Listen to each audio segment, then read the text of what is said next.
All right. Let me know when you guys can hear me. Get this here, get that there. Okay. And let me know in the Moore's Law is the Discord and the After Video Chat channel as well. So I can get some feedback from the people I know aren't just messing with me. All right. Sorry for being a few minutes late here. It's been such a crazy month. It's I'm hoping to have at least one day off tomorrow.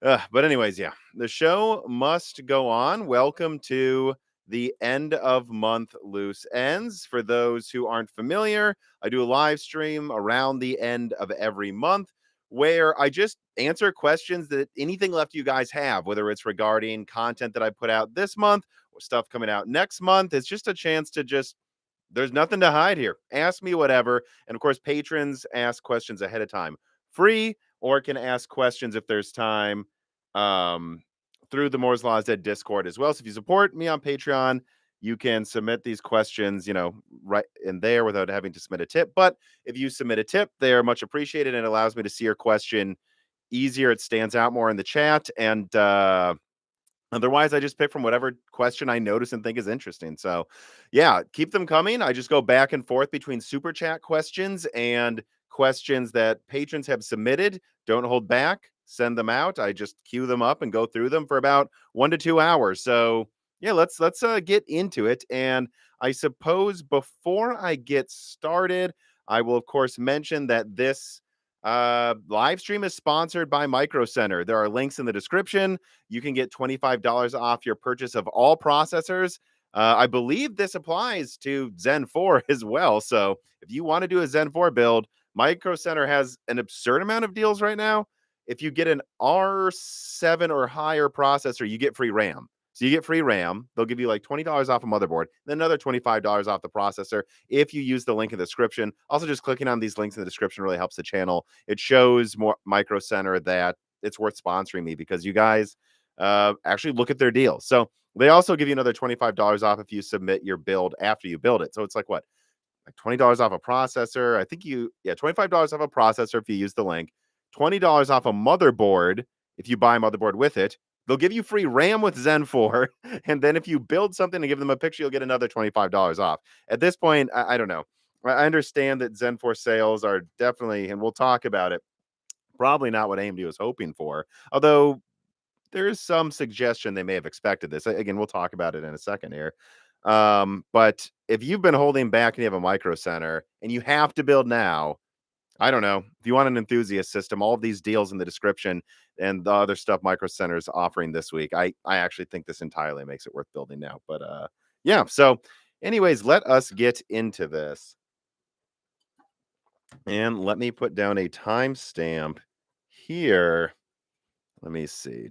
So I guess, and I do see some of those tip questions coming in. I will get to them. I just want to make sure I kind of get to through them in a sensical order. I did pre-prepare some things I wanted to talk about ahead of time, actually, and one of them is Zen 4 sales. So I'm just going to put this timestamp. Let's talk about Zen 4 sales. Um, So, yeah, I keep getting more feedback from more and more locations, whether it's brick and mortar stores. Let me see. I talked to people in England, Canada, the US, a couple of shops in Asia, and some places in Germany. And so it's more than a handful of countries and more than a few locations in each country. And again, it's like when I made that recent video I put out talking about Zen 4's bad sales, it's not like I was, it's not like it was should be taken as every store is selling badly because I'd say maybe like 2 out of 10 stores were selling okay with Zen 4. But the fact of the matter is, any other time we've had a launch like this, like Zen 3, it was like one store was mediocre, another store was bad, and then the other 8 stores, they couldn't keep anything in stock. So this is definitely, at least from the evidence I've seen, drastically different from previous launches. Alder Lake didn't sell quite as well as they wanted it to, but it was still selling quickly. Like it was a launch. People were in line. They were excited. That's just not the case with Zen 4. And a lot of people are pointing to this and going, oh, well, that means Zen 4 fell flat. And there's no way around it. I think AMD could have handled the launch and the pricing of some of these units better. But what I actually want to talk about today is I think we might need to prepare ourselves for below average sales for a lot of launches this year. No joke. Like, it's hard to say what people will think about Raptor Lake because I don't think day one volume is going to be good. So it's probably going to sell out no matter what. Right. Like, even the 7950X on Newegg was sold out for like half a day. So if Raptor Lake has less volume than Zen 4, I expect it to just sell out no matter what. But I don't know that after that it's going to keep selling as fast as people expect. I don't know that Zen 4 doing bad means Raptor Lake will do good, or that Lovelace, or like, I think one thing you could say is, guys, we're entering into a recession, and so maybe people just aren't buying right now. And this is backed up by what I'm hearing about other products on sale at micro centers I've talked to as well. Like, I've asked, okay, Zen 4 sales are down. How is everything else going? And they're like, well, other things are definitely not dropping as much, but they're seeing a pretty steady drop in sales this month in general. Now, let's see what happens. It's too early to just ring the alarm bells entirely. I think there's a very good chance people are waiting for B650 and Raptor Lake reviews in general. And that once Raptor Lake comes out, once B650 is out, once DDR5 pricing keeps going down, once you start getting Black Friday sales going, things will pick up more. I think they might. But I think we just might have to mentally prepare ourselves for the fact that it doesn't matter how good the products are this year. It doesn't matter. Like, Lovelace looks way more exciting than Ampere. The fact of the matter is, Ampere, RDNA 2, Zen 3, all of those Alder Lake, all of those products launched in a booming market full of shortages where people wanted to build. Even if the stuff coming out this year is more impressive, I think we need to mentally prepare ourselves for the case that when people are done, they're done. And if people built in 2020 or 2022, it doesn't matter if this generation is better than the last one. It doesn't matter. It doesn't matter if Zen 4 is a bigger performance uplift than Zen 3 or something. It doesn't matter if Lovelace is a bigger performance uplift than Ampere. If someone bought a 3080, they might just not buy anything this year, no matter how good it is, especially in a recession, especially in countries where there's just skyrocketing energy costs. So I don't know. That's just an idea I want to throw out there because I actually have some notes here. Um, I had some people call me yesterday and talk about this, like, that from what they're hearing, there are some worrisome signs that Intel and Nvidia are a bit scared that, like, Intel and Nvidia sales reps are, I guess I can't go into too many details, but like, showing evidence that they're pushing harder than usual before a launch with some of their partners. Like, and that without saying what was said to who, right? It's like, it seems like they're nervous Lovelace and everything else that launches this year isn't going to sell at all. And I don't know. Without going into detail, it's just, I don't know. I think there's no way around it. I think we just may have to accept that no matter how impressive everything is this year, no matter if you could argue it's fairly priced, even if it's expensive. The fact is, it is expensive, and people already built their PCs. So it is what it is. I just wanted to throw that out there because there's a lot of evidence that's happening, and I don't know what Nvidia would really do to counteract that, right? Nvidia buys up all this stuff, they make it, that's it. They've got to sell it, and they can't do anything else with it. There's a very good chance that AMD could just like look at what's going on right now and say, don't send those chiplets to be packaged as Zen 4 Raphael. Send those to Epic and save them for Dragon Range laptops. I think that's something we may have to consider. And Intel can't do that with most of their chips, but some of them they can package, I believe, into Raptor Lake HX. So we'll see. We'll see what happens. But I have a feeling what's going to happen is you're going to see AMD go for server even harder very soon. And then you're going to see Intel redirect it, whatever they can, into laptops. And we might just have cheaper than usual high supply performance laptops next year because they realize the desktop market is kind of a shit show. So I don't know. I just wanted to throw that out there. I kind of wanted to open.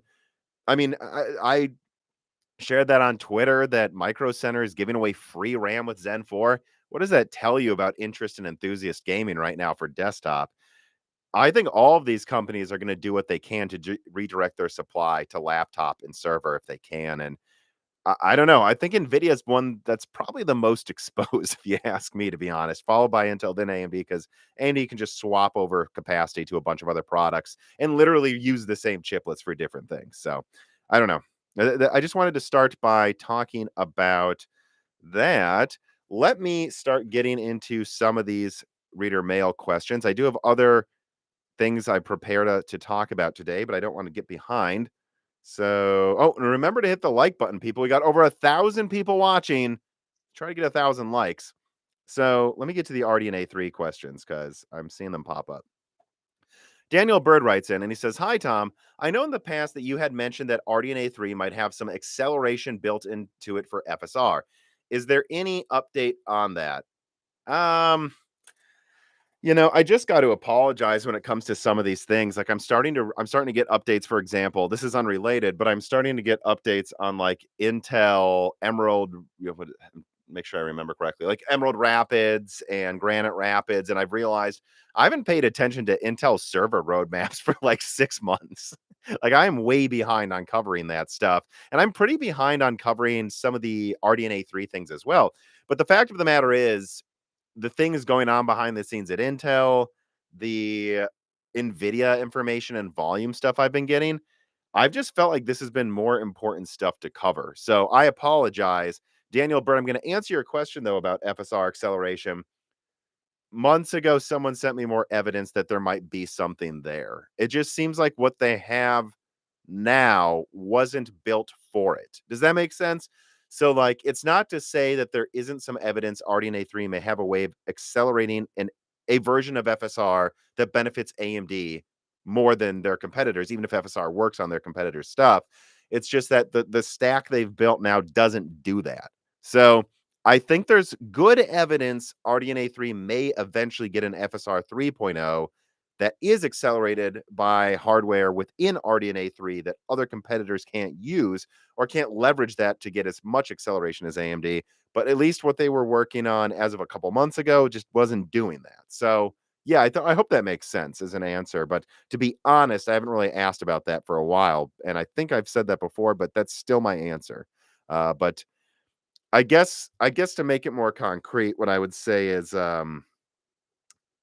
I don't have like some PowerPoint slide or bombshell to share showing acceleration and how it works yet.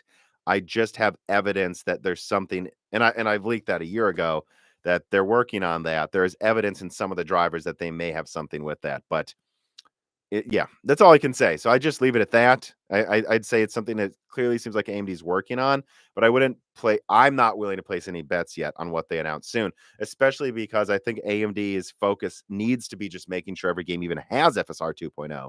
And you're going to get better support for FSR 2.0 if everything can use it, right? Um, and so far, I think early things of like XE super sampling, which unlike DLSS and a little bit like FSR, XE super sampling can be used by non-Intel products. Doesn't seem to work nearly as well on non-Intel products as FSR does on non-AMD products. So that's worth mentioning as well. So if AMD still seems like they have this avenue to make FSR the default standard for all graphics cards to be able to use it, and that's really an asset to have. And then once you get that support, that's when I think you try to add some accelerated thing in games that already have FSR 2.0. And it seems like AMD still kind of is number one in having something that works well on everybody's stuff, including their own, unlike XE Super Sampling. At least that's what I've seen so far. Um, let me see here. So let me say that question from Cole Myers. Um, let me see. All right. Let me get to some other RDNA 3 questions here so we don't get off subject. Let's see, FSR 2.0. Right. So, okay. Michael Grubbs writes in, thank you for the tip. And he says, any info on RDNA 3 pricing? And do you think the 7800 XT will be under 300 watts? Right. So there's that question. And then I have another question here from Kinnahoon25 who writes in and says, hey, Tom, with Zen 4's lackluster sales, do you think AMD will be a lot more aggressive when it comes to RDNA 3 pricing? For like the 7900 XT, will that have the same price as the 6950 XT because they feel like they have to with a 7800 XT? be below 800? Also, do you think those slow sales of Zen 4 make AMD a little hesitant to release Zen 4 3D to the market? All right, so we got a bunch of questions here. Number one, what do I think about RDNA 3 pricing? I've got Michael Grubbs and Kinahuna asking, do I think Zen 4 sales will affect it? I do. Yeah, I don't have proof, obviously, and this is just a decision AMD makes on their own, but I do. I really do. I think that there's a reason you're seeing Intel go with the lower end of the pricing spectrum. I was told by my sources for Raptor Lake as well. They're at the bottom of it, but they're at it still. So, like, what is it, $670 or something for the i9? I was told it'd be between that and like, what is it, like 720 or 730. They decided to go at the bottom if you check Newegg and Micro Center. Um, or should I say Newegg and like B&H Photography and Overclockers UK. Yes, I mean, I think Intel went aggressive on pricing and even squeezed their retailers a little because Intel knew they needed a win. They need a win this year. I know people are getting excited about ARC, but I'll talk about that in a second. There are some pretty big red flags in some of the claims they made again at their innovation event about ARC when it comes to price, performance, efficiency. Like uh, Intel and from what I'm hearing, Sapphire Rapids is still like potentially an entire year away from now. Like, think about that. And Fishhawk Falls is probably not until like mid next year or something. And Emerald Rapids, I think, is 2024. So if you think about it, and Meteor Lake's the end of next year. I know Intel made a big innovation event and they tried to hype everybody up, but guys, just let the hype go away and think about it. Raptor Lake's it. That's what they're launching right now. They need it to be perceived well. And so that's why they priced it aggressively. I think a similar thing can be made to argue for RDNA 3. AMD was maybe a little there's a few things I think they botched with their launch of Zen 4. Overall, I think Zen 4 is a great product, and that we'll get to that later, what I really think of Zen 4. But the fact is, they could have handled the launch better, whether you think it was fair what the review said or not. That's objectively true. Doesn't matter what you think. If it's fair, it doesn't matter if you like Zen 4. The community clearly has problems. So whether you agree or not, AMD is going to take notice of this. And just like I think Intel knows they needed a win with Raptor Lake, AMD knows they need a win with RDNA 3, at least a perceived win, I think. Does that mean you're going to see like a $650 7800 XT? I think almost zero chance of that. But I do think, just like I said, if I have a range of prices I think they'll go for, I don't think they're going to like be super generous, but I do think this makes them more likely to direct it to the bottom of that range.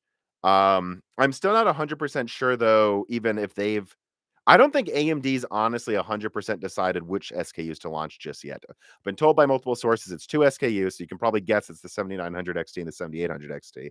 But if I was AMD, the only thing I'd be sure of is I'm launching a 7900 XT this year, and I would wait, right?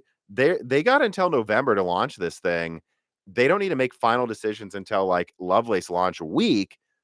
Because of that, they can give it another like 2 weeks from now to see how the dust settles. Lovelace is getting a bunch of hate.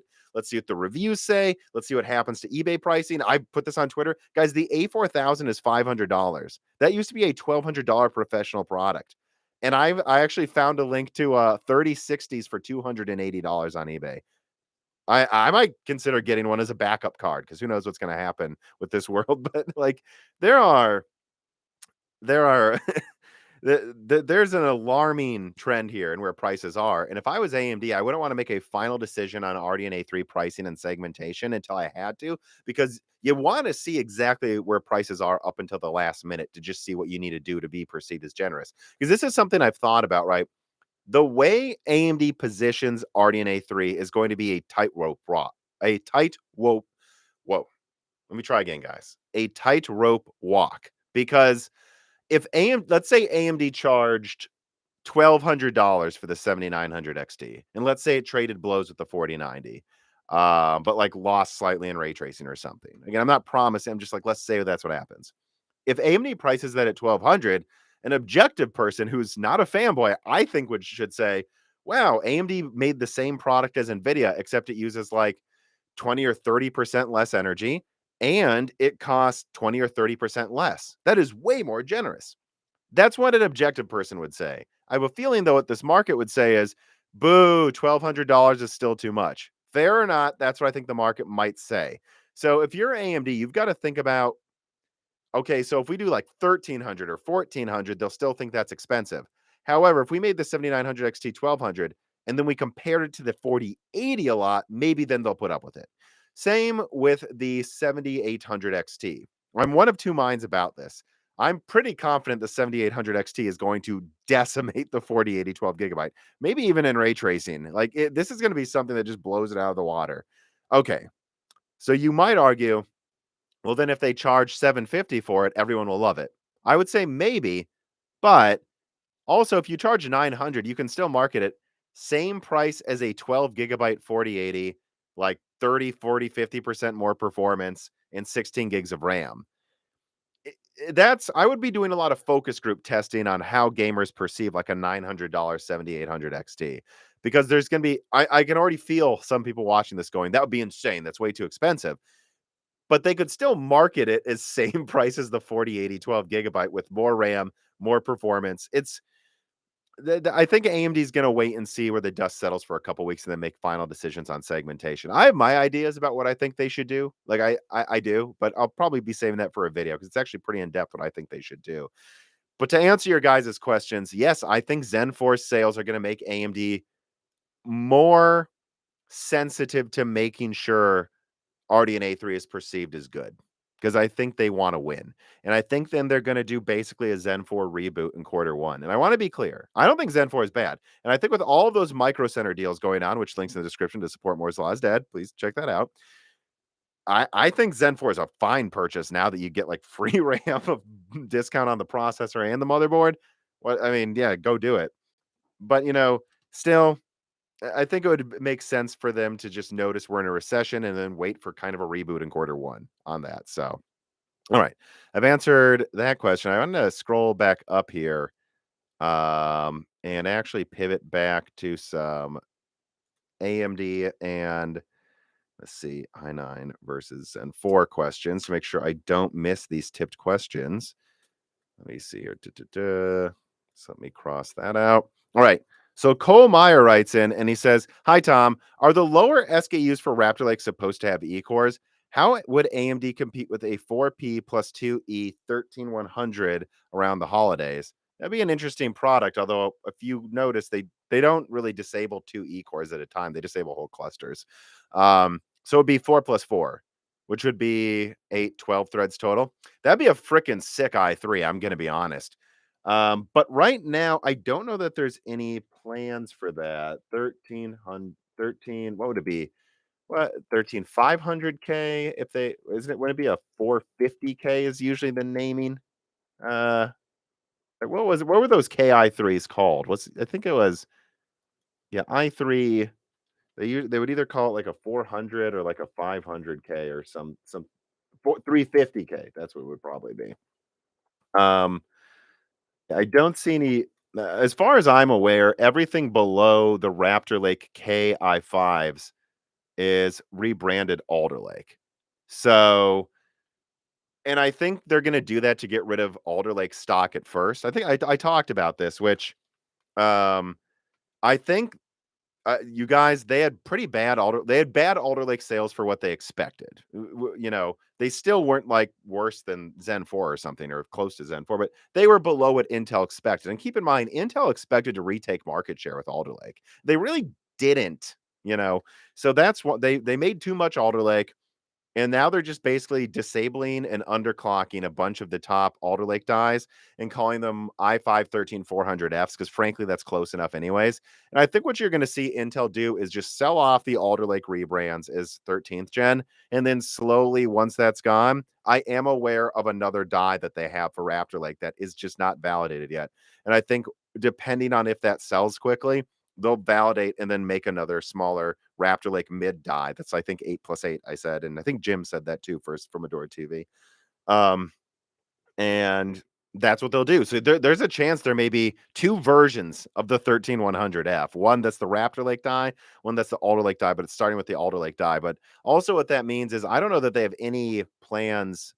Or I think there was a smaller die too for the i3, but they're just not using it. So to answer your question, Cole Myers, it's a bit rambly. Sorry about that. Right now, they're just rebranding Alder Lake because they really don't have any competition in the low end down there, and also they need to get rid of Alder Lake. Over time, might there be some sort of cool Raptor Lake 4 plus 4 i3? There could be, but it'd probably still be just 4 cores, 8 threads, no little cores. I think that was the plan originally. So, how would AMD compete with that? I mean, they're just gonna sell discounted stuff, right? They can just disable Cezanne dies and sell those for like 120 bucks or something. Well, the only way AMD even tries to compete with that is just all of their old stuff. And I don't think they really care, honestly. I honestly don't think AMD cares. I think they realize they only have so many resources. They need to focus on the parts, on the markets and the segments that make them the most money because they're just not Intel. And the only reason you saw them focusing on low end so much with the original Zen launches is because they had to. I mean, they didn't have any mind share yet, but now they do. All righty. Let's continue with the questions then. Answered that one. Okay. Let me scroll back up.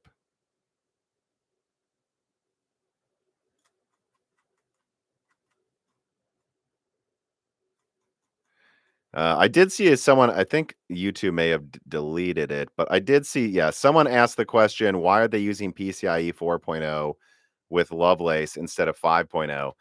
AMD is tends to push forward pretty hard with new PCIe standards. So that's really the answer there. I never had good information that Lovelace was 5.0. I asked people, and most people said, I don't know. Whereas with RDNA 3, everyone always said it's 5.0. And I was told, I think I was the first to confirm that Alchemist had 4.0 as well. So I actually don't think it's going to be a big deal. I would suggest, though, that if you only had like 8 PCIe lanes, which someone might say, oh, why would I have that? Well, some Z790 boards are marketing that you can have multiple M.2 drives for 5.0 if you cut the PCIe lanes in half for the main graphics card slot. And if you do that and you get a 4090, I wouldn't be surprised if 4.0 times 8 bottlenecks it a little bit in some games because this is a massively powerful card. Do I think it's an issue if you have 16 lanes? No. Do I think it's an issue if you have 8 lanes? Maybe, but probably still not in most situations, but still maybe. We'll have to see. Um, let me keep going here. All right, let me get back to some of these. Let me see. Yeah, so I think I've answered most of these. Easter Ryan writes in, he says, because Ryzen 7000 is on 5 nanometer, do you think AMD will continue to produce Ryzen 5000 for a bit longer to use up any 7 nanometer wafers they've contracted? Yeah, so I guess let me put a timestamp here. Zen 4 versus RDNA supply. Okay. So he's basically asking because Ryzen is on 5 nanometer now, do you think they're going to continue to make 5000? Or I guess you mean 6000. Or right? Oh no, you mean Ryzen 5000 longer on 7 nanometer. Well, you got to remember is they're making Ryzen 5000 or they're making the chiplets that go into Ryzen 5000 for Milan anyways, and Milan X. And they have duties to their server customers to stockpile Zen 3 chiplets for repairs, replacements, for replacement parts for all these server customers for years. So AMD is going to make some Zen 3 for a while, and that's why they'll keep around, I think, Zen 3 on AM4 through 2023. I think they'll start phasing it out after 2023. But look, DDR4 is still cheaper than DDR5. They have to make Zen 3 for their server customers, so they're going to make it for that. Do I think they'll do much with like last gen Radeon? I think they're just going to try to get rid of the stockpiles they have and then launch as many 5 nanometer stuff as they can. Remember, Navi 33 is on 6 nanometer, and they want to move to 6 nanometer with as many products as they can, anyways. So I don't think you're going to see a lot of the GPUs keep being made unless they're made on 6 nanometer.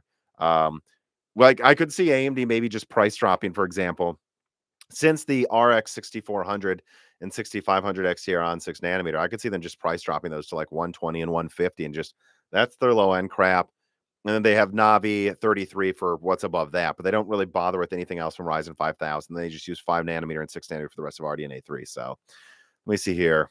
Alexander writes in and he says, "Hi Tom, I've been hoping to upgrade to an RDNA 3 GPU and was hoping to get one this fall or early winter to be able to enjoy it for gaming over the winter." Yeah, okay. So you want RDNA 3.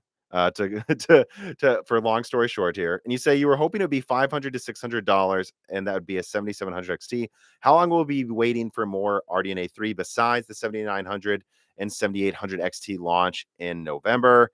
I may giving up sooner if I can't. Yep. I don't think there's any chance the 7800 XT is 600 or lower. And I found this weird. A lot of people keep asking me about Navi 32. So I'm unaware if someone has been saying something or what. But guys, Navi 32 is not coming out now. I don't think it's coming out till like quarter 2 next year or something. Like I haven't even checked recently. And Navi 33 has been, well, they're going to produce it because they have contracts with TSMC, but they're basically holding Navi 33 for quarter 1 instead of launching it sooner. This has been confirmed multiple times for a few months now. So if you want Navi 32, you're gonna be waiting a long time. AMD and Nvidia have a ton of last gen stock to get rid of, especially Nvidia. I mean, I again, you can get an guys, you can get an A4000 16 GB card for $500 on eBay right now. You can get 3080s for about $500. You're seeing 6800 XTs get close to $500. There's your whatever, right? Like, I don't know what to tell you. And I don't think there's any chance AMD launches like mid-range RDNA 3 stuff until those like soon to be like $550 6900 XTs are gone. And keep in mind what I'm saying here. I don't know how strong you guys thought the 7700 XT was going to be. I would suggest it's probably going to be, wait, so it was like 7600 cores, so 80%. Yeah, I guess I would expect the 7700 XT if it's based on full Navi 32, which that's not even confirmed, to be like 20-30% better than a 6900 XT. Okay, but if they charge $600 for that, if you get a $500 6900 XT now, it's not really much worse. See, some of this last gen graphics card pricing is getting so low. Again, I said this. It's like, yeah, they're delaying the launch of the 7600 XT, but I don't know if we need it anymore. Like, I was just looking on eBay. There are 3060 Ti's for under like for like 350.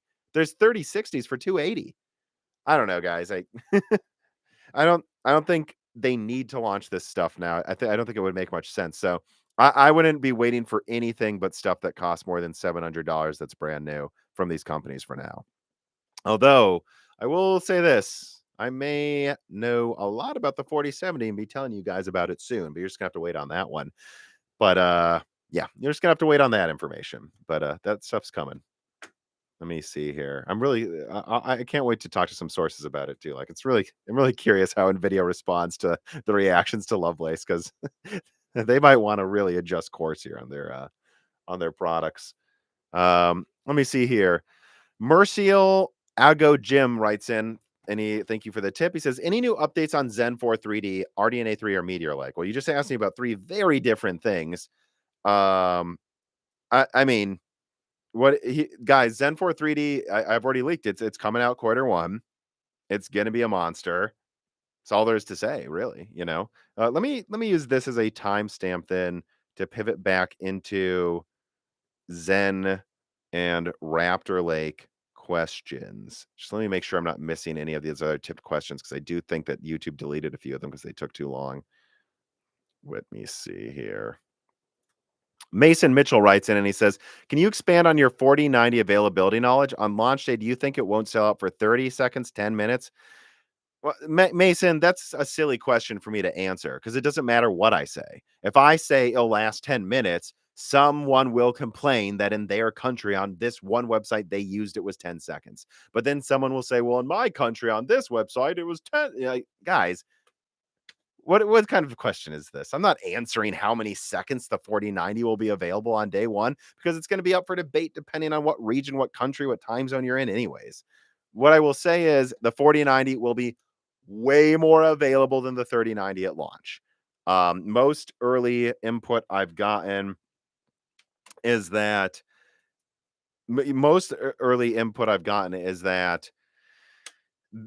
retailers don't expect you to have any issues getting it for the most part. Now, do I think it's going to sell out day one? I mean, it's a pretty cutting edge, high performance product. I think it might. And The wild card we don't know for sure is how much Nvidia is going to intentionally constrain supply to make it feel like it's selling like crazy and push people to, not let it go below MSRP. And then if it sells out, buy Ampere cards instead. I think Nvidia is going to do the seesaw act where they constrain supply of their year's worth of Ampere junk and then Lovelace back and forth, trying to push people where they need to get rid of the most stuff.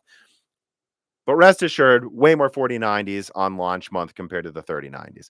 Keep that in mind, though, too. Like in some US states, some European countries, one state may get less 4090s the first week than another state. That also happens. So just keep that in mind. But in terms of the launch month, the 4090s have way more volume than 3090. And I think people will be less desperate to get it too, even if it is a cutting edge thing, because of a recession. Let's see here. Clayton Murray says, just keep it up. I want to give you a tip because I like the channel. Well, thank you. Klitsky TV writes in and he says, RDNA 3 iGPU will be as good as which GPU?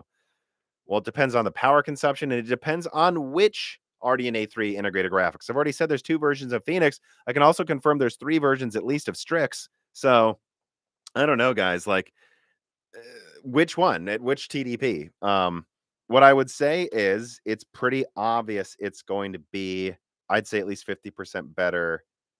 I shouldn't say at least though, because it depends at what TDP. Expect it to be, go watch my Phoenix leaks. That's what it will be. If you're curious, nothing's changed. All right, let me keep going down here. And YouTube is being real annoying with tracking comments. I apologize, guys. All right. All right. Let me see here. Let me get through these goddamn Zen questions right now. So now let me put the timestamp for Zen 4 and Raptor Lake questions. Sorry, I'm a bit all over the place, guys. It's a little tired here. All right. Wizard West writes in from the Patreon and he says, how is AMD going to shake the reputation that the 7000 series is a hot mess? AMD failed to properly disclose eco mode in the review guide, causing it to be poorly tested day one at the 95C expected default behavior. And is this going to be too hard of a concept for many to grasp and a hard pill to swallow for others?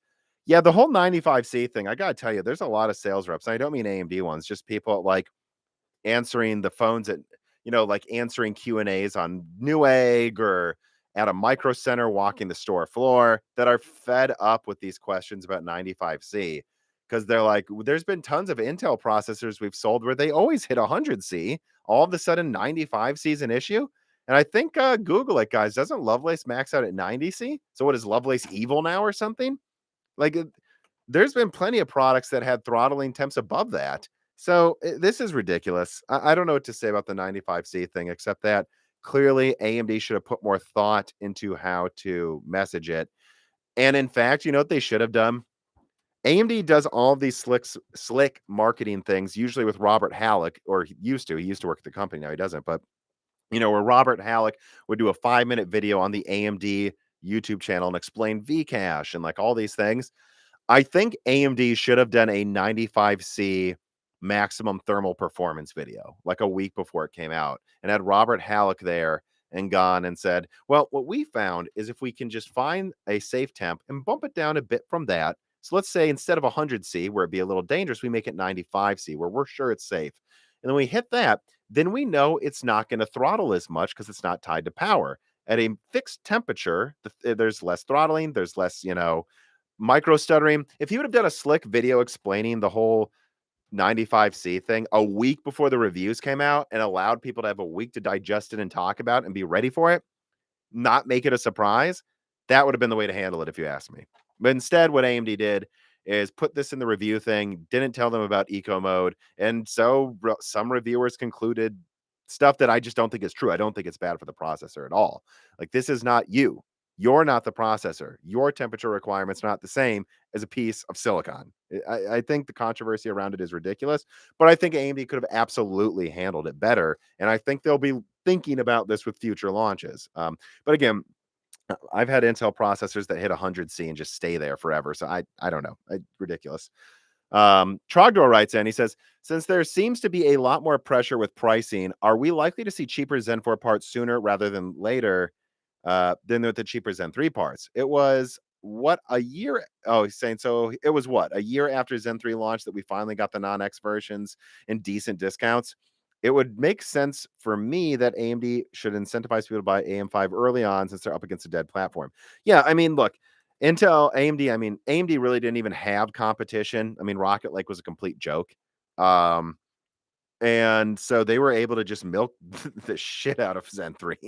I mean, guys, and I want to be clear about this. I already leaked this. I'm not kidding. Zen 4's margins seem better than Raptor Lake's. Like, imagine the Zen 3 margins. They must have been crazy. But I digress.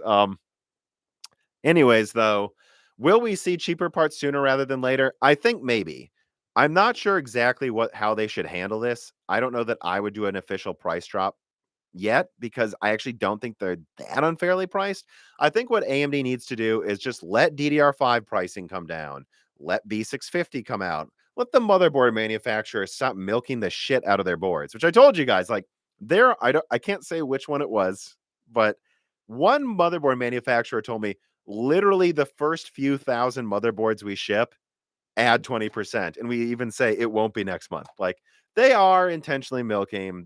And I think it's backfiring on them, to be honest. And good. I'm glad it is because I'm tired of this crap. I'm tired of these companies trying to milk us on day one. Just make a price, keep the price, and stop the bullshit. But I think they are going to learn a lesson. But the fact of the matter is, the damage has been done right now. What you have is a bunch of reviews online of them saying DDR5 is expensive, motherboard's expensive, Zen 4 is expensive, 95C. Those reviews are just there. What AMD needs is new reviews. So if I was AMD, I would just accept that this quarter sucks to sell stuff and not worry about it. Redivert supply to Epic. Try to get extra volume for Dragon Range so in their Dragon Range laptops actually launch in full volume right away instead of taking like half a year to actually be viable like Rembrandt. That's what I'd be doing right now if I was AMD. And then what would I do? I would prepare a $250 7600 non-X that's like 5% weaker at most. I would prepare a $350 7700 non-X, and then I would prepare the 7800 X3D and a 7950 X3D. I make the 7800 X3D like 450. I'd make the set which would work out fine. They can right now the 7700X is the only 8 core they're selling. Once they're selling a new 8 core and another 8 core, they can split up the yields. Best yields go to the 7800 X3D. Worst yields go to the 7700 non-X. And then the 7700X almost stop making them. That's what I think they should do. And they'll just price it $350 for the 7700, $450 for the 7800 X3D, and $250 for the 7600. And then what do? Well, then they just do a new launch. You send all these kits to reviewers. We're like, this is the new release day. We want you guys to talk about, like, let's say it's late January, hopefully. And then they're just like, we want reviews for the 7950 X3D. We want reviews for the 7800 X3D, 7700, 7600. We want you to talk about how B650 motherboards are now $150 now. How the new X670 motherboards are like 200, the X670 ER 300 or even 250. And then you'll get a new hardware unboxed review. Then you'll get a new Gamers Nexus review where they're like, today we're reviewing the 7700 and at $350 with a $150 motherboard and DDR5 at half off. We can highly recommend this system. And then you know what's going to happen? People are going to go back when they go shopping and they're going to type Google 7700X review. They're going to look up the 7700X and go, oh, this got bad reviews. Here's the thing, doesn't matter. AMD's not even making them anymore. They're just making 7800 X3Ds and they're making 7700s. And if you Googled 7800 X3D, 10 out of 10 review at Hardware Unboxed or, TechSpot or something, because it launched into a market where the motherboard was cheaper, the RAM was cheaper. It doesn't matter. At the end of the day, it's over. They botched this initial launch. Anytime someone Googles a 7900X, they're going to say didn't get great reviews. But if you do reviews in January with cheaper motherboards and DDR5 on the market and better priced SKUs, they can just split up their yields to the new models that got good reviews on websites. And I think they'll be fine. And I think that's what AMD is going to do. So I took a while to answer that question, but I think that's what people need to think about is I really think AMD just should do that. And I think they'll be fine if they do. And just learn the lessons that the mistakes they made. So let me see here. see. Yeah, so let me see. Let me keep going through the rest of these Zen 4 questions. I want to get through them. Brett Summers writes in, "Hey Tom, what are your thoughts on Raptor Lake, specifically gaming performance? Well, Zen 4 gaming wasn't where I thought it would be. Uh, let's see, where Zen 4 performance wasn't where I thought it would be. Raptor Lake also seems to be grossly overestimated by most of the public, who are acting like it's going to be 20% better than Zen 4. I suspect they're actually going to be pretty similar with a very slight edge to Raptor Lake." Yeah, I know, guys. It's hilarious. Like, at the end of the day, most reviews I've seen say Zen 4 is like 3 to 6% faster than Alder Lake, depending on the Alder Lake SKU, depending on the AMD SKU. And there's still a lot of things that kind of mess with the averages. Like, for example, Hardware Unboxed confirmed that the Rift Breaker has a bug for the 7950X. Go look up his I think 7700X review. Steve at Hardware Unboxed talks about this. So there's a bug. These processors are so similar in performance that a one game performing whatever percent worse can make the average make it look worse than Alder Lake. But all of these things are close. If you go look at the chart from Intel, the actual chart that shows 12900K compared to 13900K, they show like Horizon, it's weaker. Some games, half of the games got like a less than 5% gain. There are a couple that got a big like 10 to 20% gain. At the end of the day, it seems like Raptor Lake's going to be up to like, well, not up to, I shouldn't say up to, there will be bigger ones, but like on average around 10% better than Alder Lake. Well, okay, I don't know.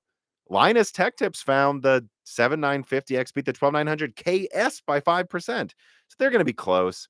They're going to be within like a few percentage points, I think, most of the time. And this is before we even talk about a 4090 there to remove bottlenecks. This is because there were a lot of CPU bottlenecks in games where AMD was at the top, but maybe could have gained another 5%. And again, these are going to be so close that can make a difference. And like Hardware Unboxed talked about this. A few other websites talked about this too, that they used 6,000 megahertz memory for their Zen 4 benchmarks because that was in the official review kit. But at the same time, they were using 6,400 megahertz for Alder Lake. And will that make a huge difference? Probably makes no difference in some games. Oh, yeah, but like again, we're talking about single digit percentage differences between these products. So if that gave Alder Lake a even like 2% edge, that's all it takes. I think there's gonna be a lot of reviews where whoever used the fastest RAM won. Like, so I don't know. I agree with you, Brett Summers. I think what we're gonna see is Raptor Lake, like I've been saying, and Zen 4 are very similar performance overall. So do I think Raptor Lake will win gaming? Yeah, I think, but it's gonna be like 2 to 6%. I don't think it's going to be much. Let's see. Crass writes and he says, "Well, a deeper look at Zen 4 lets you see that eco mode gets you back their efficiency of Zen 3. What are your thoughts on AMD deciding to max out their boost to thermal setting the default rather than ship with a lower TDP?" Honestly, Crass, I think they just handled the messaging wrong. I think AMD just handled the messaging wrong with the 7950X in the eco mode. I think maybe they should have focused on like a 120 watt or a 105 watt mode that they require reviewers to include in every benchmark to show that it's like 20% better or something, 30% better at same power usage. I think that's what AMD said, right? AMD says Zen 4, 25% higher performance at same power consumption on desktop, higher on laptop. So like, yeah, they would have shown 25% gen over gen gains at same power, and they should have done that. But I don't think it was a mistake to focus on 170 watts because these Raptor Lake and Zen 4 are going to be so close. They needed every bit of performance they could get. And Raptor Lake is going to use like 250 watts in reviews. So let's wait to see how people judge Raptor Lake before we're so sure that was a mistake when these things are so close in performance.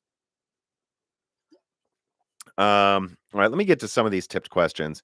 Panic Pa writes in and he says, "Do you think AMD is going to be launching some sort of Ryzen 6000 series as an actual launch, unlike some of the Ryzen 4000 CPUs they had for OEMs?" Um, do do you mean like the APUs? I don't think we're going to see that many new APUs on desktop from AMD unless they can get Rembrandt or something working on AM5 for a little bit here. Phoenix is going to focus on laptop first. I really don't think they're going to put many of that in desktop. Um, Colt Marshmallow writes in and he says, "Hi, Tom. Of the big three, Intel, AMD, and Nvidia, Who cares about taking consumer-based market share the most as opposed to commercial? Is consumer or commercial more of a weakness in the coming recession? Oh, I see your question. This is an interesting question. Let me write that down. Thank you, Colt Marshmallow, for the thoughtful question. Commercial versus consumer. So I think commercial is much more recession proof. I think that do it yourself is more, I don't know if you want to use the word niche anymore. There's a lot of people who PC game, but I think people who bought a 3080 are happy with a 3080. I think people who just got a 6900 XT for $700 or less, or 600 maybe, are done. And I don't think there's anything that can be done about that. It doesn't matter if you launch something 3 times better. If it's 3 times better, I know you're going to charge at least twice as much. And we're in a recession. People don't want to go and buy a $1,000 component, not even a whole PC anymore. However, Epic is going to keep moving. Will there be cuts to like server contracts due to a recession? Yes, sometimes, but not as many. And AMD is far and away ahead of Intel right now in server performance. And so, who's going to suffer the most in server competition once there's actually like it's a hard market and you're not just buying everything you can get?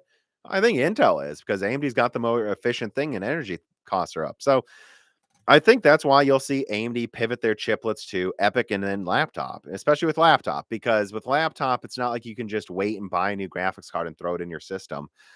With laptop, it's like, hey, we need a new laptop, and you need a whole new laptop to get the new performance, and this is way more efficient. So, yeah, I think in terms of who is going to be able to focus on commercial more, I think the fact that AMD can literally reuse some of their chiplets for the same products, or for they can reuse more of their dies for different types of products, makes them more resistant to the downsides of the market that we're going to see this quarter. They're all going to suffer, though. There's no way around that. And I think Nvidia is the most exposed, because with Intel has an issue where like they can't reuse all of their stuff, but I'm sure they can reuse some of those desktop dies and repackage them into laptop. I'm sure some of them they can, right? So there's something Intel can do with that if Raptor Lake didn't sell well. Same with their Alchemist GPUs, which they're just dumping all of them into OEM. And then for Nvidia, though, I don't know. Nvidia made a bunch of 4090s. That's an issue. And while they can definitely divert some of those as A6000s, and or should I say, what do they call now? RTX 6000s and RTX 5000s. The fact of the matter is, you can get like a 4500 Ampere edition for like $1,000, sometimes new now. So I don't know how Nvidia competes with that. Look, anyone who needs the top Lovelace die and professional is just going to pay for it. But a lot of businesses, I think, are going to look around and go, "Oh, we can get a bunch of A5000s for like $1,400. We're just going to do that instead of getting like a $5,000 RTX 5000 Lovelace edition." Like, are you kidding me? We don't need to spend 2, 3 times as much. And I think Nvidia is for sure the most exposed here. I really do. Thank you for the good question, Colt Marshmallow. Let me see here. Ran Ranjak Ranjaker Patel writes in and he says, "Hello, my dear Mr. Kaduri, my cousin. He good man, great body. What is happening? Mini cores." I think I'm just done reading this, Mr. Patel, as I have this reads like a weird scam comment in the YouTube comment section.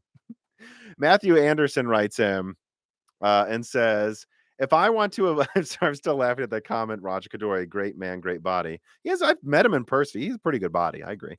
Matthew Anderson writes in, "If I want to avoid game stutters and low frame times of the new CPUs from Intel and AMD, which is my best, my PC is mixed to light usage, not just games." Well, I mean, probably Zen 4 right now. Raptor Lake's not out yet. We have to wait for reviews for Raptor Lake. The frame stutter thing isn't really a concern anymore, because I think the drivers and the software support is there for the little cores. But I mean, if we're being honest, 7700X. And if you want to save money, 5800X 3D is what I would recommend. Let me go through here. Michael Grubbs writes in, "Is the 65-watt CPU dead? I'm so sad. RIP the casual small form factor and air cooling community." Um, I'll write this down as a timestamp. How about it? 54, 14. Oh, we have a lot of viewers. Guys, 1,600 people are watching. Let's hit the like button. Let's get 1,600 likes here. Let me put this. Is 65 watt dead? So I built a small form factor PC in 2016. It was, I think it was called, I think, let me make sure I get this right because I think I remember. I think it was the Node 202 I built in, and I actually drilled out holes around where the graphics card was so it had a vent, and I added a vent on the graphics card. Yeah, Node 202. I'll even put a link in the description for you guys, which will appear once this live stream is over. So, yeah, I mean, I built a super compact build that had a Fury Nitro, an R9 Fury Nitro, and then it also had a Skylake i7-6700K. And that 6700K, guys, all the way back in 2016 was 95 watts. CPUs have been using, and Broadwell E used like 140 watts or something. All like, guys, there were high power usage processors back then. There were. AMD had a 200 watt FX9 590. So in that tiny compact case, I'd use a low profile cooler and I just let my CPU hit like 90C and then throttle, but it rarely actually hit 90C. So is the 65 watt CPU dead? No. And I put a 95 watt CPU in a compact case before. I don't think there's that much to worry about here, guys. If you were doing a micro workstation build, I might not go for the 7950X, but I wouldn't feel that scared going for a 7900X and then capping it at like the 120 watt mode or something for eco mode, I think might be there. Because the fact of the matter is, unless you're completely maxing out that 12 core, it has like 5% lower performance at that much lower power. And it rarely, so it's fine. It's it's absolutely fine, guys. We've had to deal with throttling CPUs in tiny cases before. Most of the time they weren't throttling. The 65 watt CPU is not dead. They're just pushing the power. They're pushing the performance to the max if you have the extra cooling. And this was already happening from Intel since Comet Lake, arguably since Coffee Lake. So I don't know. Um, the biggest thing killing the small form factor community is the size of frickin' graphics cards now, by the way. That's what's killing the small form factor community. Small form factor is always about getting as much performance as you can in a small space and accepting some compromise. You've always been expected to accept some compromise when you're doing small form factor. This was never promised to you that you can get the strongest processor and graphics card in something that's smaller than a console without any compromises. The only reason that was ever possible before is because Intel was milking quad cores and Nvidia wasn't overclocking their cards because they had AMD, they had Radeon on the ropes, right? Pascal could have been pushed way harder out of the box, but it wasn't because it didn't need to be. So that's the only reason you saw a compact like 1080s and stuff, because they didn't push them. They could have. So I don't know. I don't think that much has changed. And if you really want to do a tiny build now, the board for a reference 4090 is small. You can do small liquid cooling with a custom loop. And then you can put that custom loop on a 7950X, and it's probably going to lose like 10% performance max. And now you've got a PC that's this big, and that's pretty cool. I just think it requires more thought now because these companies are pushing their products out of the box. But are we really going to complain that they're giving us as much performance as possible? I would say if the thing uses 600 watts, yes, because that's absurd. But otherwise, set a lower TDP, and it's kind of inevitable. That is my take. Let me see. I think I had two questions on that one. I guess I'll get through that now. 34 core. Oh, give me 1 second.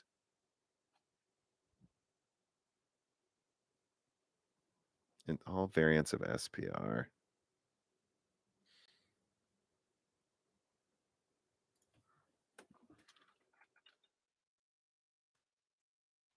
I'm talking to someone here that's important. So basically, Bobby writes in Raptor Lake, and he says, "I hope Reese is doing okay. What was the 34 core Raptor Lake wafer that Tech Potato saw? Well, that Intel sponsored a surprise viewing of.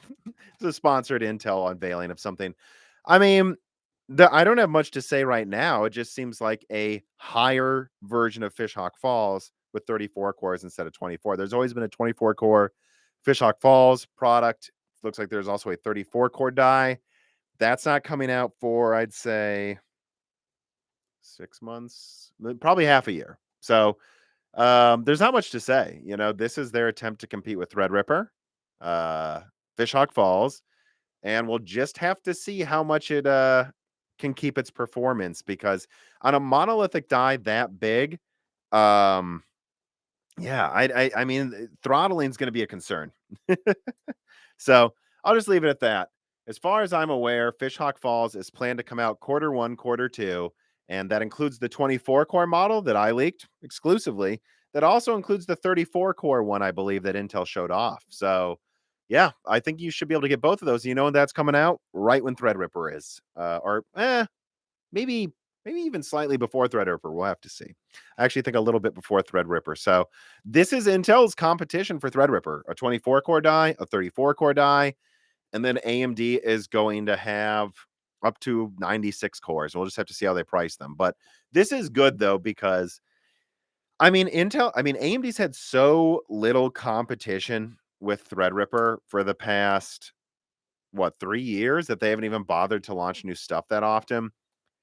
I know Intel's not launching like a 96 core competitor to HEDT, or to Workstation is what they call it now. But this at least means AMD can't overly milk their 32 core models. And I think that's what most people want anyways. So that's exciting. Keep in mind though, I think that 34 core is like a 770 millimeter square die.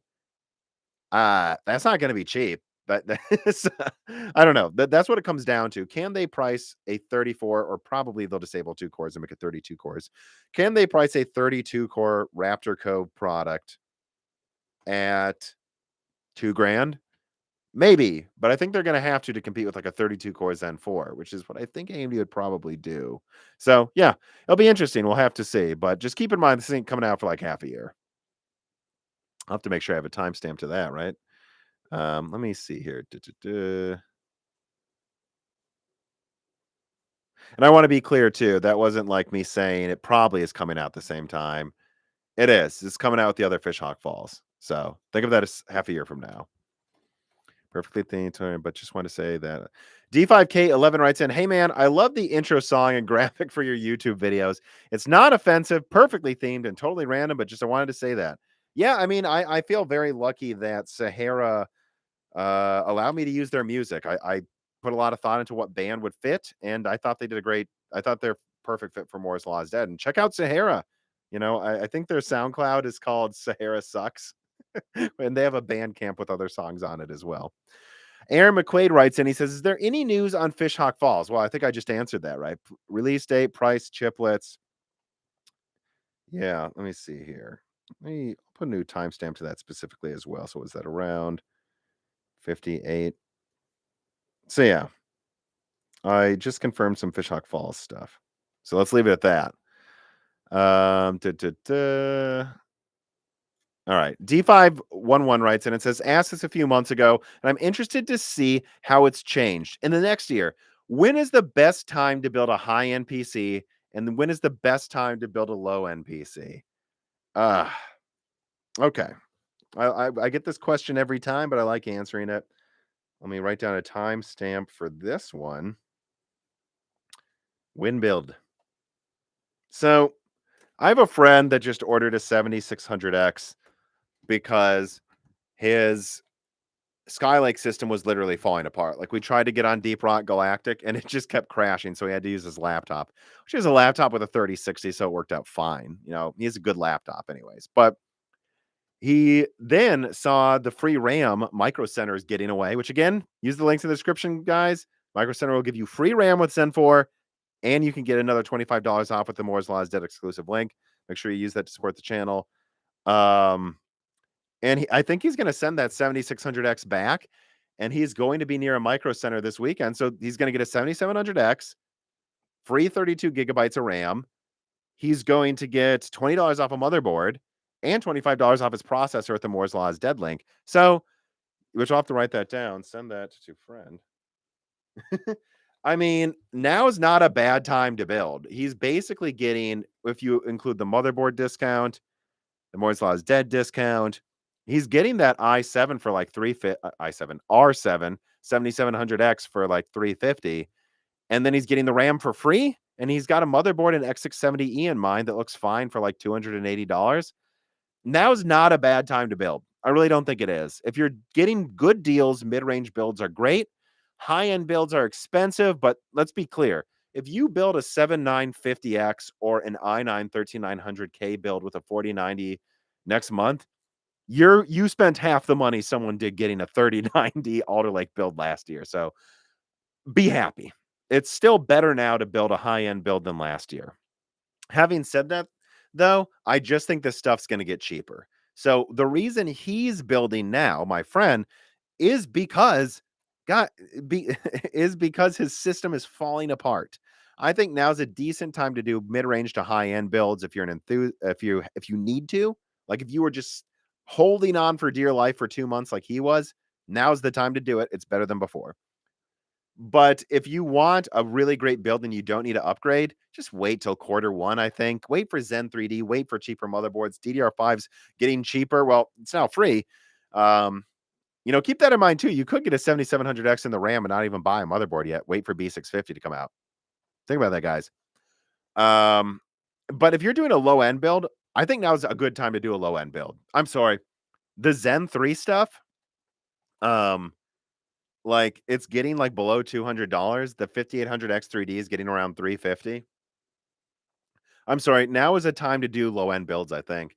I don't think you're going to do any better than like a 3060 for 280 on Newegg, a 6600 for 240 new on Amazon, 5800 X3D plus a motherboard and RAM for what would that be total? Like, depending on how much RAM you got, you're looking like 500 to like 650 or something for a 5800 X3D, 16 gigabyte DDR4 mother. I mean, and keep in mind what you're getting here for this lower mid-range build. You're getting top of the line gaming performance, and then you can throw a 6600 in it right now and just upgrade next year when graphics cards are even cheaper. Now is a good time to do a low-end build, an all right time to do a high-end build. Enthusiasts, it's better to do an enthusiast build now than it was last year or even just 6 months ago. That's obvious. So if you need a new build, don't be afraid. But the enthusiast stuff and the high end and mid range stuff, that's just going to keep getting cheaper, I think. So that's my overall advice. Taking a lay of the land again. Thomas Lear writes in, "How is Reese? Haven't seen her lately, and how are you?" Yeah, we got attacked by a dog last week, which was like the worst week with how busy we were to get attacked. The vet says recovering pretty miraculously. You'll see her in a new Vite Ramen ad soon. Although I made her take it easy, just like she's taking it easy in the World of Warships ad. She's doing well. She's doing well. She got her last chemotherapy treatment, and it's a mixed bag. The tumor is still there. It seems to have stopped momentarily, though. And the vet said that this isn't just hopium here. He has seen dogs have a tumor get stopped by chemotherapy and then not grow for like a year. Do I think that's going to happen? Unfortunately, I don't think it will. But the fact of the matter is, Reese's doing well. She's got at least another month, and we'll just have to see where we go from here. But we've both recovered from the dog attack quickly. That's been handled. It's going about as well as it could for how horrible that was, which we talked about it on the recent Broken Silicon, if anyone's curious. And in terms of the cancer, she still got it. I didn't expect it to cure her, but it could be going worse. So that's the update on that. Let me see here. Acer A770. So much news. I keep missing some things. Let me see. Are they making one? That's funny. I didn't know that. Johannes T writes in, and let me write down a timestamp. Let's start talking about Alchemist here, guys. Start getting through these art questions. And he says, thoughts on Acer going with an A770 as a first GPU? I wasn't aware of that. Not much. I liked Acer for budget laptops, though. So don't have a problem with them getting into the GPU space. That's kind of cool. We'll see how many they actually make, though. But interesting. That's really all I have to say about that. Let me scroll down here. Is the 6-pin plus PCIe only GPU segment dead? No, the A4000 6-pin, right? Doesn't the A4000 just have a 6-pin? It does. I know that's like one, professional card. We'll see 6 pins every now and then still. I think so. I would say this though, I don't know that we need 6 pins anymore. I'm just being honest. I'm not sure what the point of a 6 pin is anymore. There used to be they used to make high-end graphics cards that only required a 6 pin before 2010. I remember those days. And so you would have there was power supplies, which by the way, power supplies are so much cheaper for the quality they are now. It's hilarious. You'd have power supplies back in the day that were like 40 bucks and had a single 6 pin and that's it. And there would be plenty of people that like if you had more than 2 8 pins, that was big for even like a 650-watt power supply. Like there were these brands you would see for like SLI ready and it was like does it have 4 6 pins? Oh my god. That's not the world we live in anymore. Every power supply I look at, like let me even look on Newegg right now. Let me see. I usually like Corsair, so let me just go Corsair, 450-watt, 80 plus. Let's see what we get. Then what's the cheapest you can do? They make a lot of low profile ones too, which are becoming more and more popular. So yeah, like let me do even Rosewell because Rosewell's an okay budget brand in my experience. Rosewell power supply. Let me see what their cheapest one is because I really do want to answer this. I think this is an interesting question.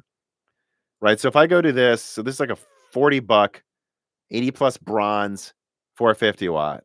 All right, now let's see how many PCIe connectors it has. Duh, duh, duh, duh, duh. Yep, there it is. 1 times 6 plus 2 pin. So this is a budget 450-watt power supply, and it still has an 8 pin. They don't make many power supplies anymore that just have a 6 pin. So when you ask me, is the 6 pin PCIe only GPU segment dead?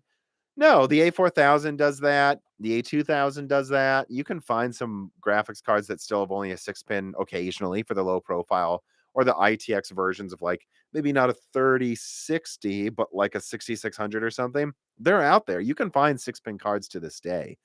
But I can't find power supplies that don't have an 8 pin. Like if they have a 6 pin, it's probably a 6 plus 2 pin. So the argument I would make is I don't know what the point is anymore of give the GPU an 8. If it doesn't need an 8 pin, give it a 6 pin, I guess. If it's like a 100-watt card, just give it a 6 pin. Like 6500 XT, I believe, usually or often has a 6 pin, although some have 8 pins. But the fact of the matter is, almost every power supply just it's only 6 plus 8 pins at this point because they're so much higher quality. So I don't know why we even need to use 6 pins anymore. They basically take up the same amount of room as an 8 pin. Might as well make it an 8 pin. That's my opinion. D5K11 writes and he says, have you ever seen the French animated show Code Lyoko? Wait, Lyoko? Hope I'm saying that right. Awesome show, and it's free on YouTube, dubbed in American English.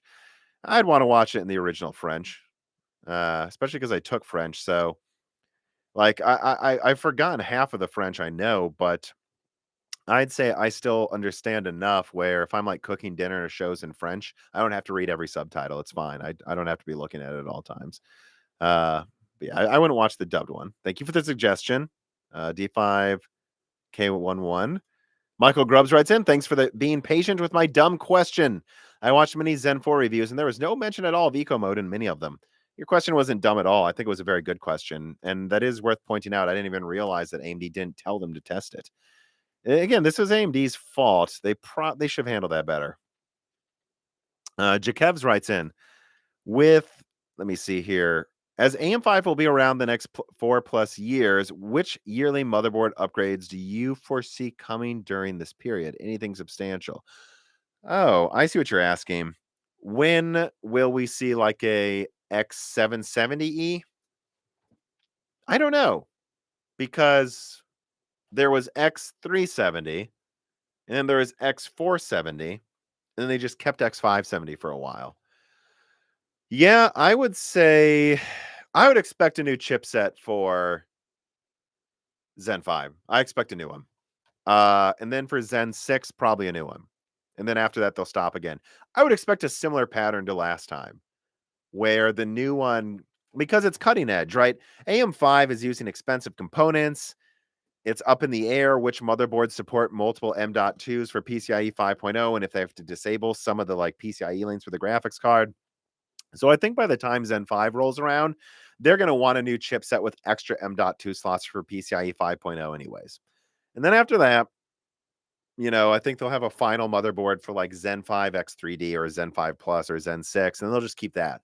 So I expect a new chipset for Zen 5, and I expect one more new chipset after that, probably, depending on how much support they give it. But I think the most important thing is what's coming in the next year or so. I think Zen 5 will have a new chipset. Will it matter? Do you need more than like 6 SSDs? I don't know. Let me see here. So I think that's the last tipped question there. It is. All righty. So let me keep going through some of these questions. Let me round out back to the ARC question here. X770E chipset and back to ARC. All right. Knobhead writes in and he says, "Hi, Tom. In your latest video, you talked about how Intel might not have a lot of Alchemist volume to sell. But earlier this year, Intel mentioned that they were planning to ship 4 million discrete GPUs in 2022. Do you think they'll still try to keep their promise, or is this just another lie?" No, they manufactured 4 million cards, guys. They need to do something with them, whether it's sell them or dump them in the ocean. They have 4 million cards. They made them in January through March, because I have documents that show the manufacturing schedule. And then they just sat there because it wasn't ready.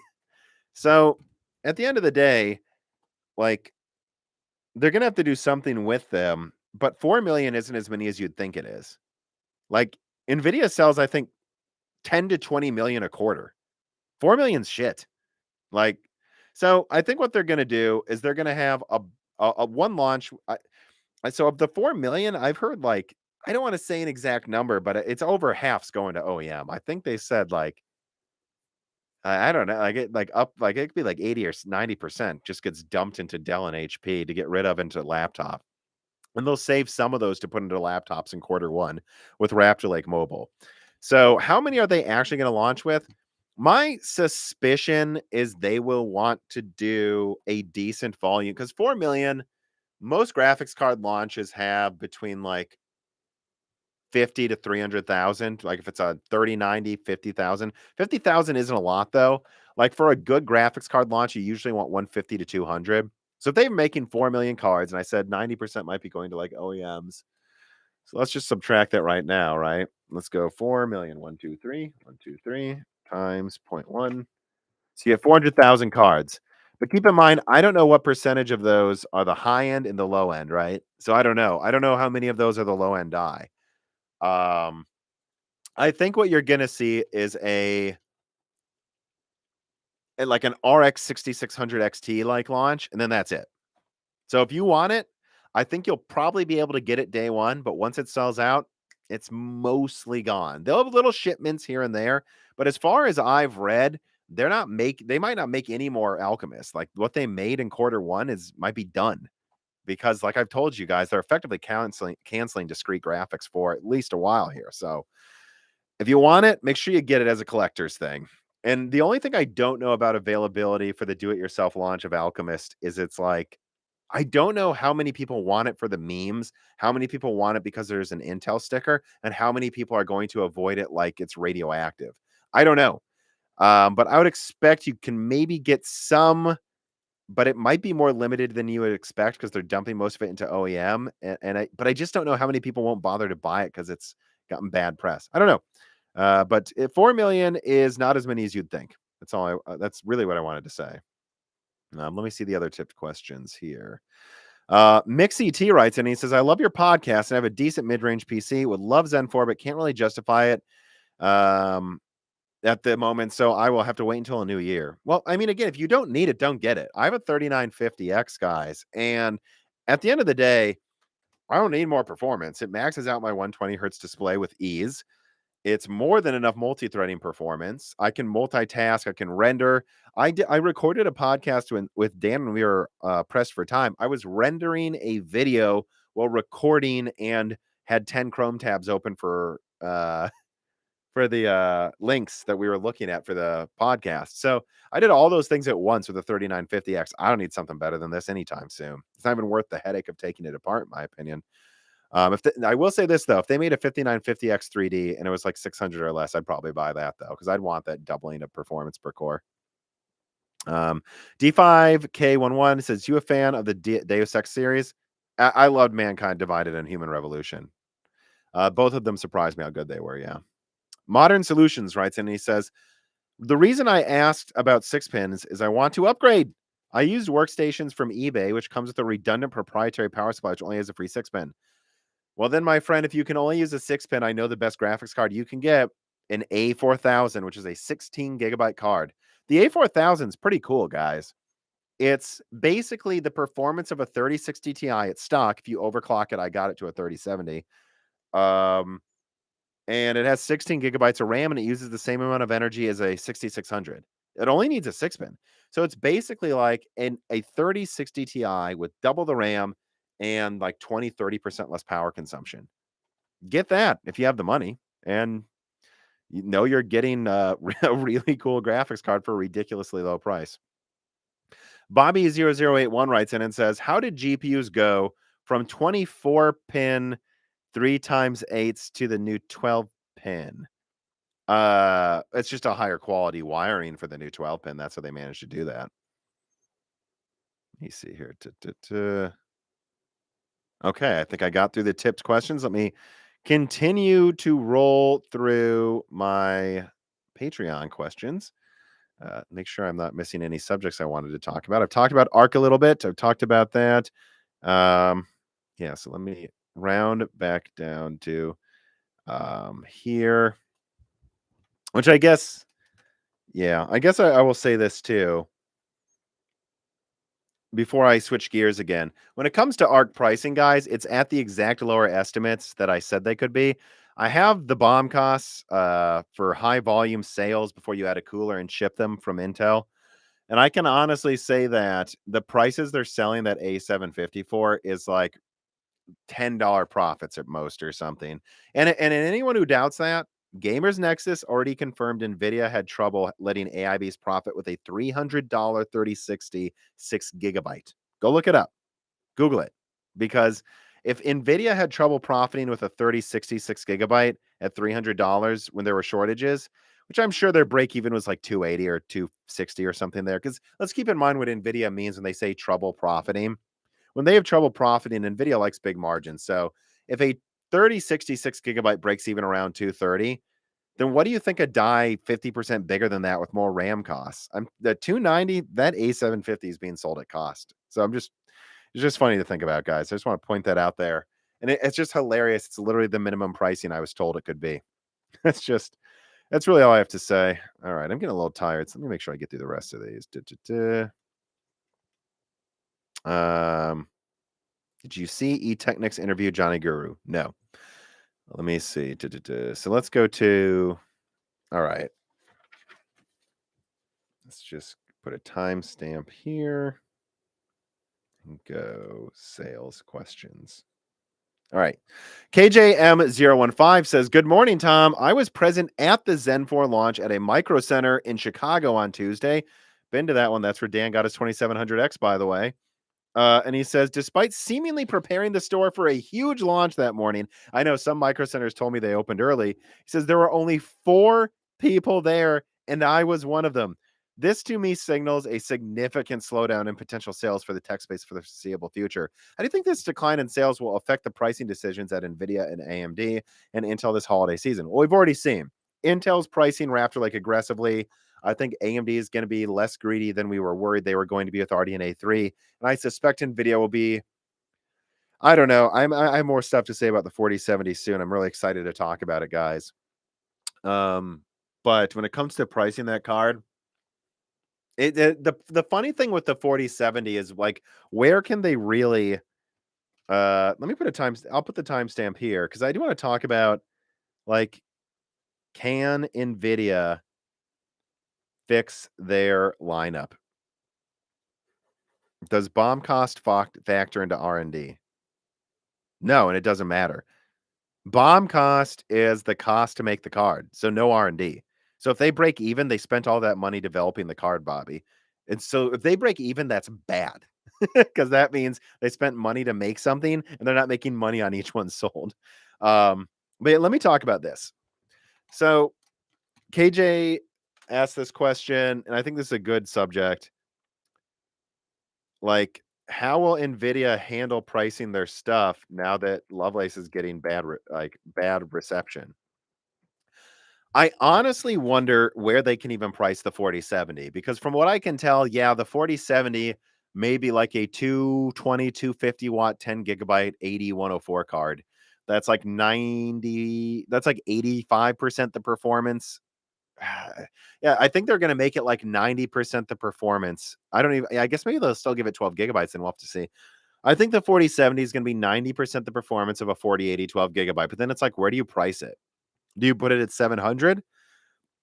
Do you put it at 500? Are you really going to give people 80 or 90% the performance of a 4080 12 gigabyte for like 40% less money? That's just silly. I don't know. I think Nvidia might want to actually consider changing what they're doing. I hear me out.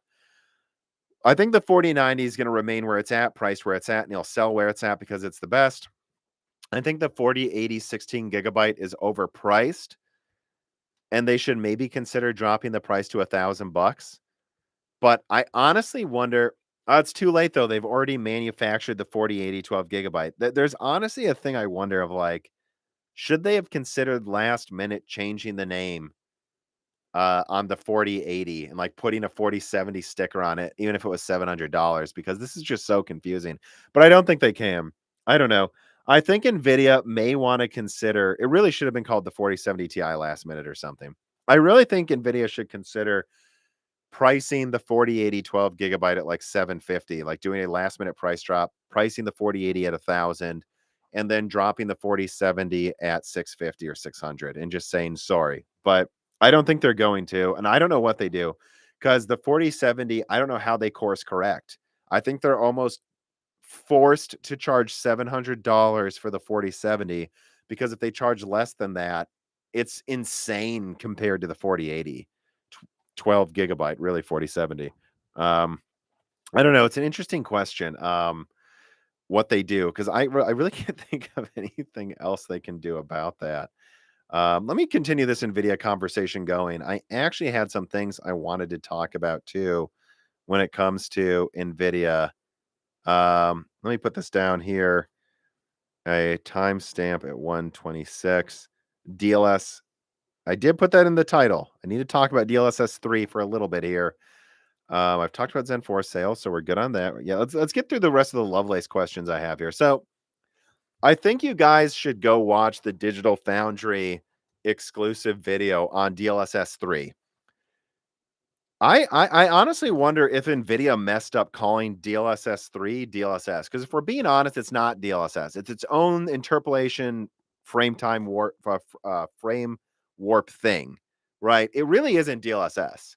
And I saw some games they tested that got 4 times the frame rate with DLSS 3 get almost the same latency as a fourth the frame rate. Keep in mind what that would mean.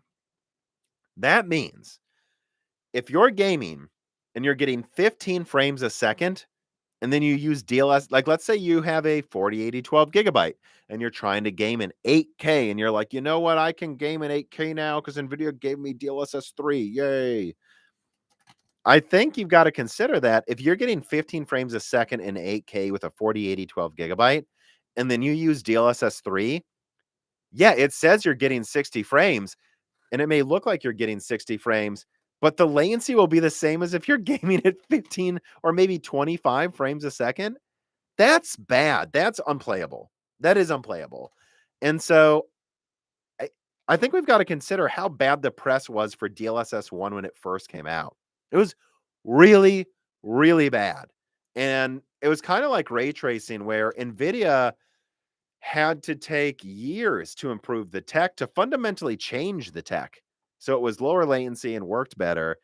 And it's really not until Ampere launched, or even after Ampere launched, it really wasn't until 2021 where everyone started saying DLSS was good, including me. Go look up my channel's history. I have old videos out there where I just pan DLSS. and I hated it. Um, right now, I've been playing around with an RTX 3050, and I use it in all my games.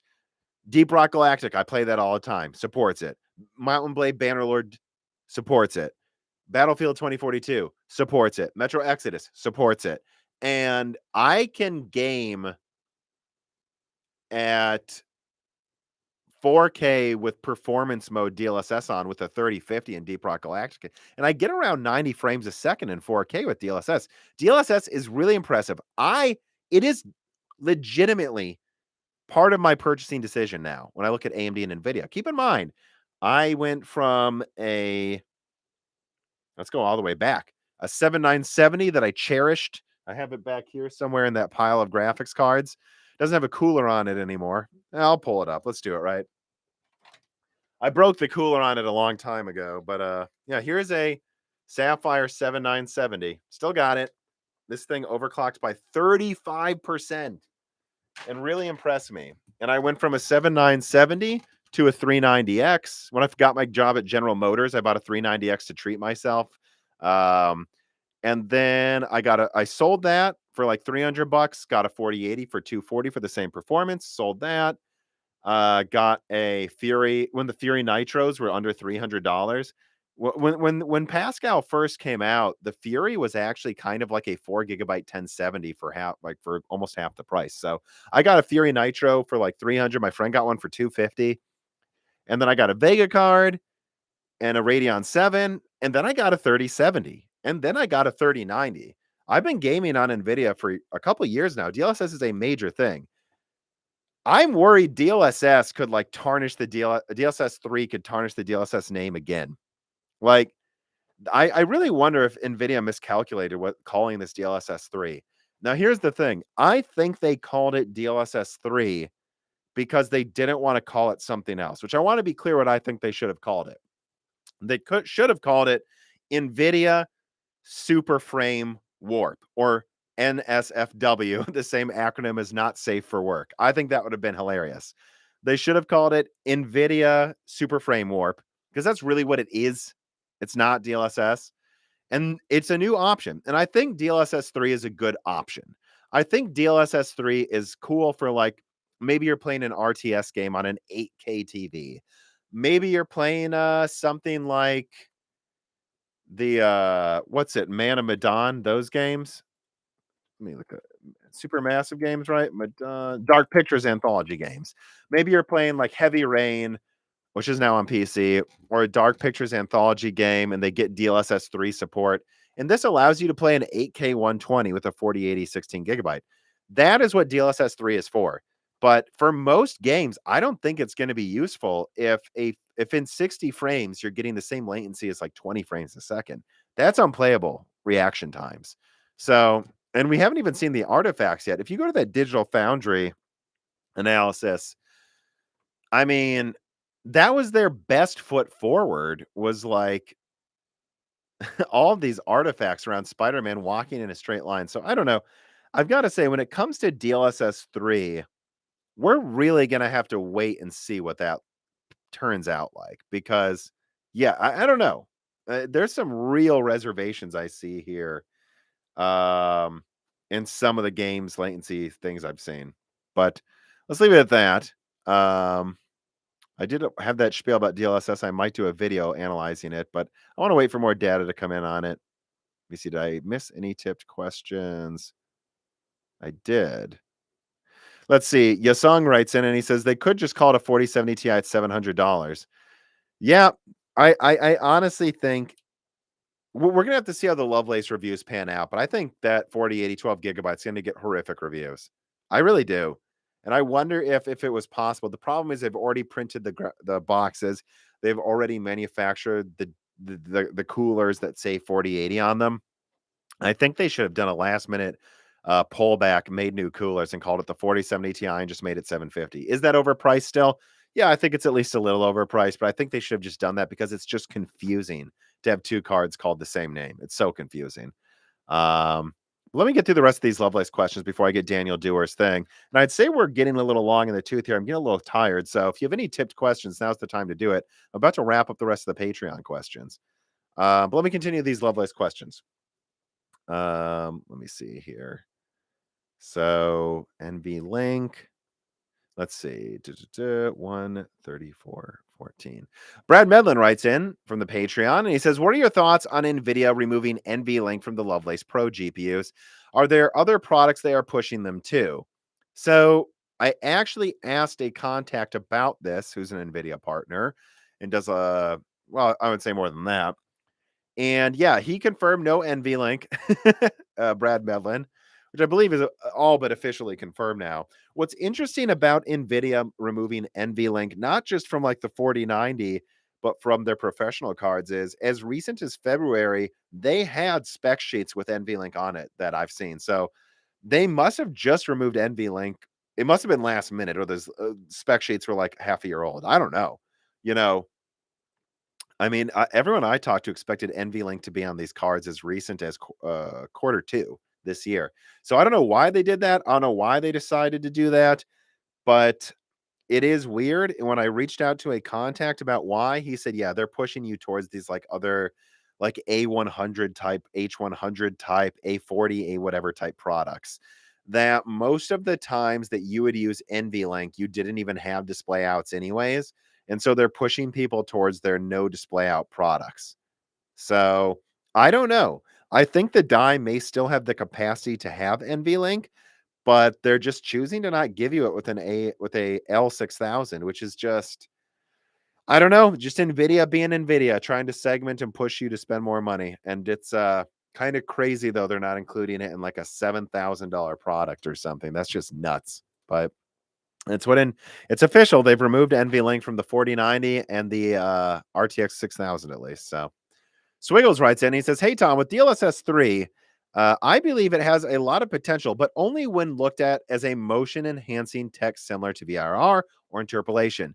Do you think the drawbacks are worth it in regards to pushing PCs to new heights and visual options? Cyberpunk's overdrive mode patch notes are indicating the game doesn't need as many fallback techniques because they're simulating light and materials so meticulously. Yeah, I think DLSS 3 is a great option. I think it's cool. I think it's great. It might be a tiebreaker for me getting an Nvidia card over an RDNA 3 card this fall, maybe. But it's not DLSS 3, and I think it's useless in any game. It like I would never turn on DLSS 3 in um if it was an option in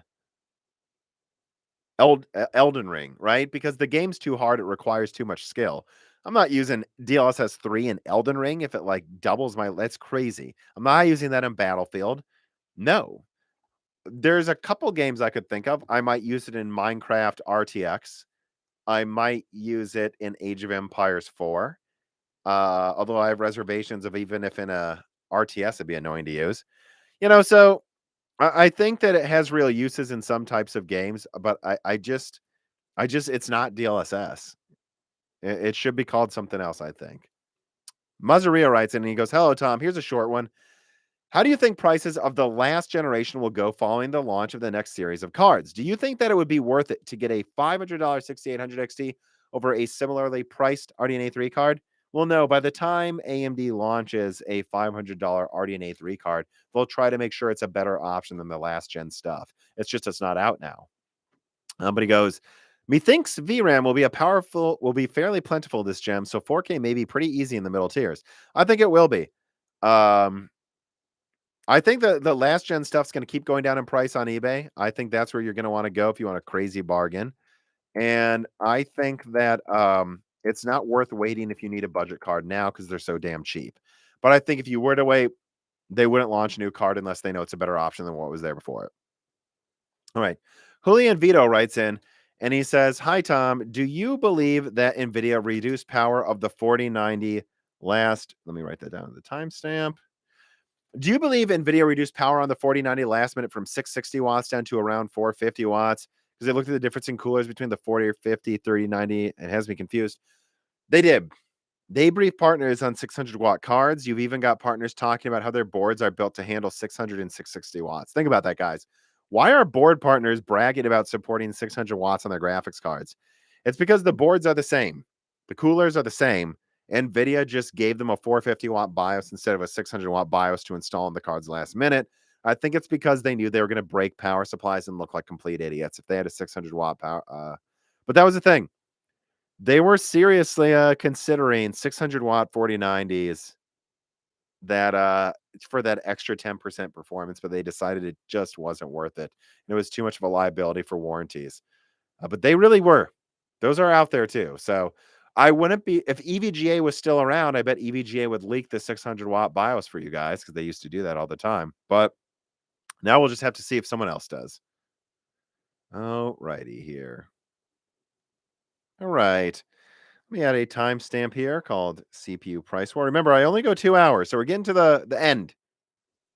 Final call on questions, but I do have some CPU price war questions that I want to get to. Daniel Duo writes in, he says, I built my brother's, let's see.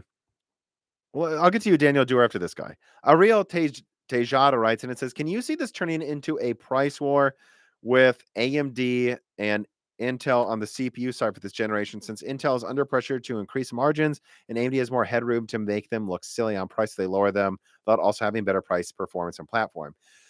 I think this is going to turn into a bit of a price war because I know AMD has room to go. I'm just not convinced AMD is going to do anything crazy yet. I think what you're going to watch AMD do with Zen 4 is let retailers drop prices on the 7600X, on the 7700X by like $20 if they want to. The margins are there. Newegg could afford to sell a 7600X for $280 if they wanted to. And I think they will. And then I think there'll be discounted motherboards. Then AMD's going to wait and see what happens and then see how Raptor Lake sells, see if Raptor Lake has any volume. And then they're going to launch in high volume new models with lower prices next to the X3D models with cheaper motherboards in Q1. That's what I think AMD's reaction is going to be. And they'll probably tell reviewers to use eco mode this time. But I think that's how the price war is going to pan out. I don't think we're going to see a price war as aggressive as what we saw with like Phenom 2 and the Halem back in like, what was that, like 2009, 2010.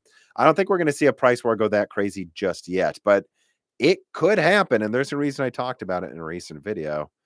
Daniel Dewar writes in and he says, I built my brothers each a matching 5800X system for gaming to extend their life. Is it worth it to grab an X3D or R9 CPU while prices fall further? Well, it depends what you paid for the 5800X. Did you pay like $250? I mean, I don't know, dude. Do you really need the extra 20% performance? I mean, what are they gaming at? 200 hertz, 60? Like my friend who's building a Zen 4 system, he technically still has a 60 hertz monitor. And I'm like, I was just laughing like, dude, this is so overkill for your monitor. It's silly. But he's going to get a 170 hertz monitor soon anyways. So I don't know. It all comes down to if you see like, you know, literally any benefit from going to a different CPU and what you paid for it. If you can send it back now and there's like a $300 5800X 3D, I would do it.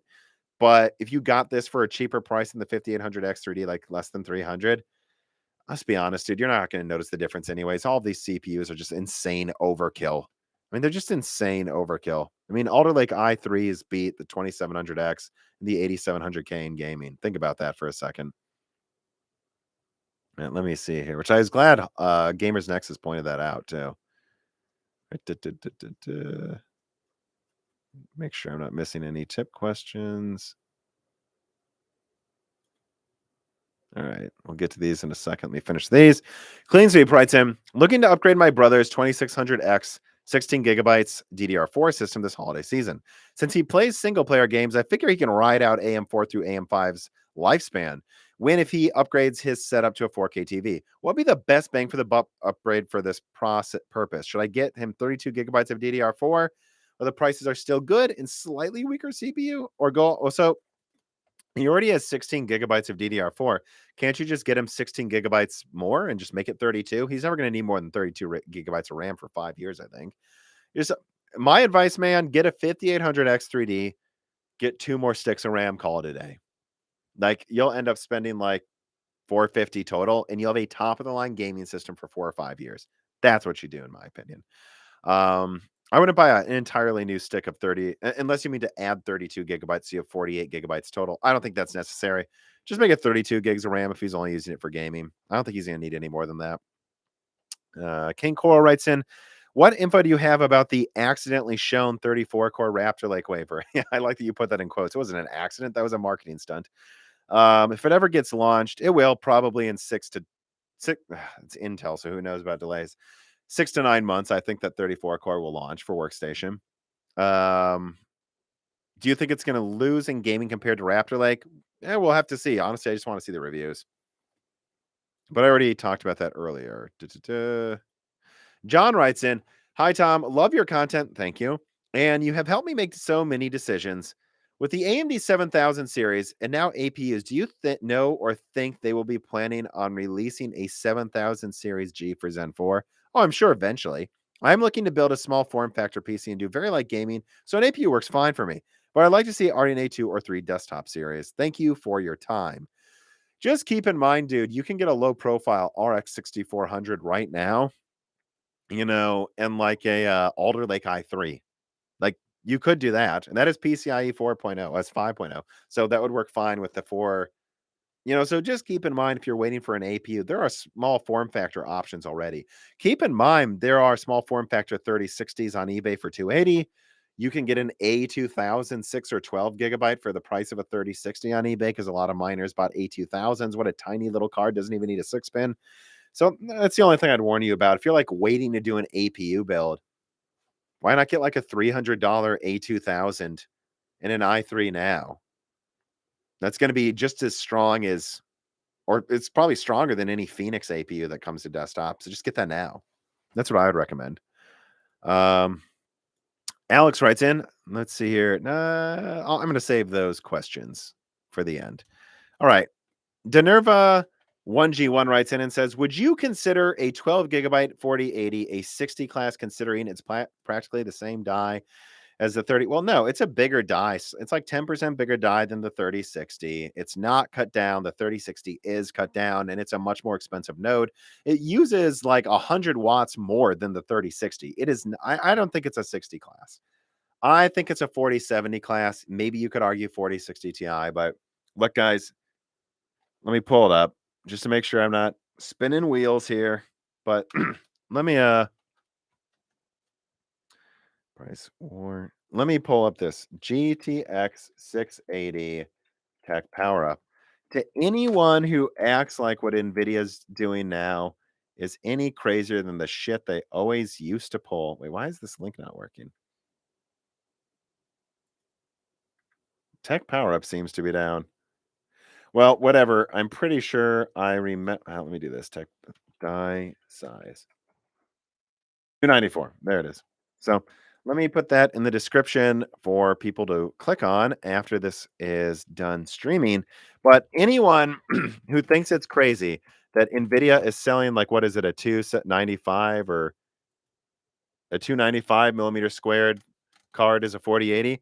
The GTX 680 was 294 millimeter squared, and people bought that up. So let's then adjust for inflation, shall we? Let's have fun here. All right, inflation calculator. So this card launched in 2012, right? Yeah. So 2012 to 2022, $500. They're often 600. What we got? Wait, if in 20 enter year, calculate. 644. In 2012, NVIDIA launched a 104 die that's the same freaking die size as 8104. Adjusted for inflation, it's $645. So are they charging more than they ever have for it? Yes. But if they would have just made it like 650 and called it a 4080, this would be no different than before. The biggest problem well, it's a terrible card in all way. I mean, it's way too expensive, confusing. I do think it should be the 4070, but I think that the 680 should have been called a 670 as well. And then they should have launched GK 100 way sooner, instead of milking and then saving it for the next series. So at the end of the day, this isn't something entirely new. It's just NVIDIA's doing all of the shittiest stuff they usually do at once with the 4080 12 gigabyte. Confusing naming, segmentation, milking, making a die cost more. That's what makes it egregious to me. But let's keep in mind, I think NVIDIA has been taking the piss out of this market for 10 years. Like, this isn't me defending the 4080 12 gigabyte. This is me saying it's always been stupid. And now we've noticed, I guess. So is this worse than ever before? Yes. For sure. This is the worst thing they've done. This is the worst one. But they've sold dies this big that were 104 dies and called them an 80 class before. So the fact that the node's so expensive, though, the fact that it's a 285-watt card, no, I don't think it's a 60. I think it's a 70. I do. I think this was clearly should have been like a $700 4070. I expected 600 best case, 750 worst case. They made it 900 and called it a 4080. Didn't see them doing that, which is just hilarious to me. War Fick writes in and says, Tom, just wanted to say, keep up the good work. I don't know what is going on lately with the haters, but F them and just keep working. I will, man. And remember, we've never had a more successful month in Moore's Law is Dead's history. Our videos are getting tons of views. We've never had more upvotes per video at the same time. And where our Patreon is exploding. Join the Patreon. James Pryor's coming on. He was ahead of Ryzen segmentation at AMD.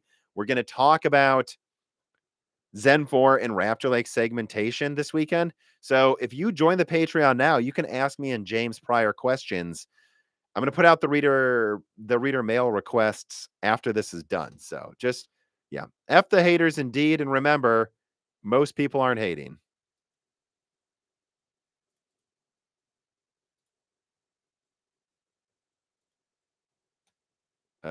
Shoot.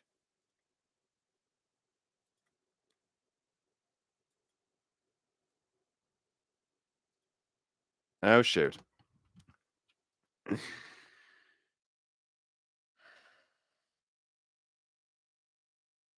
the stream just drop? Oh, wait, am I back up?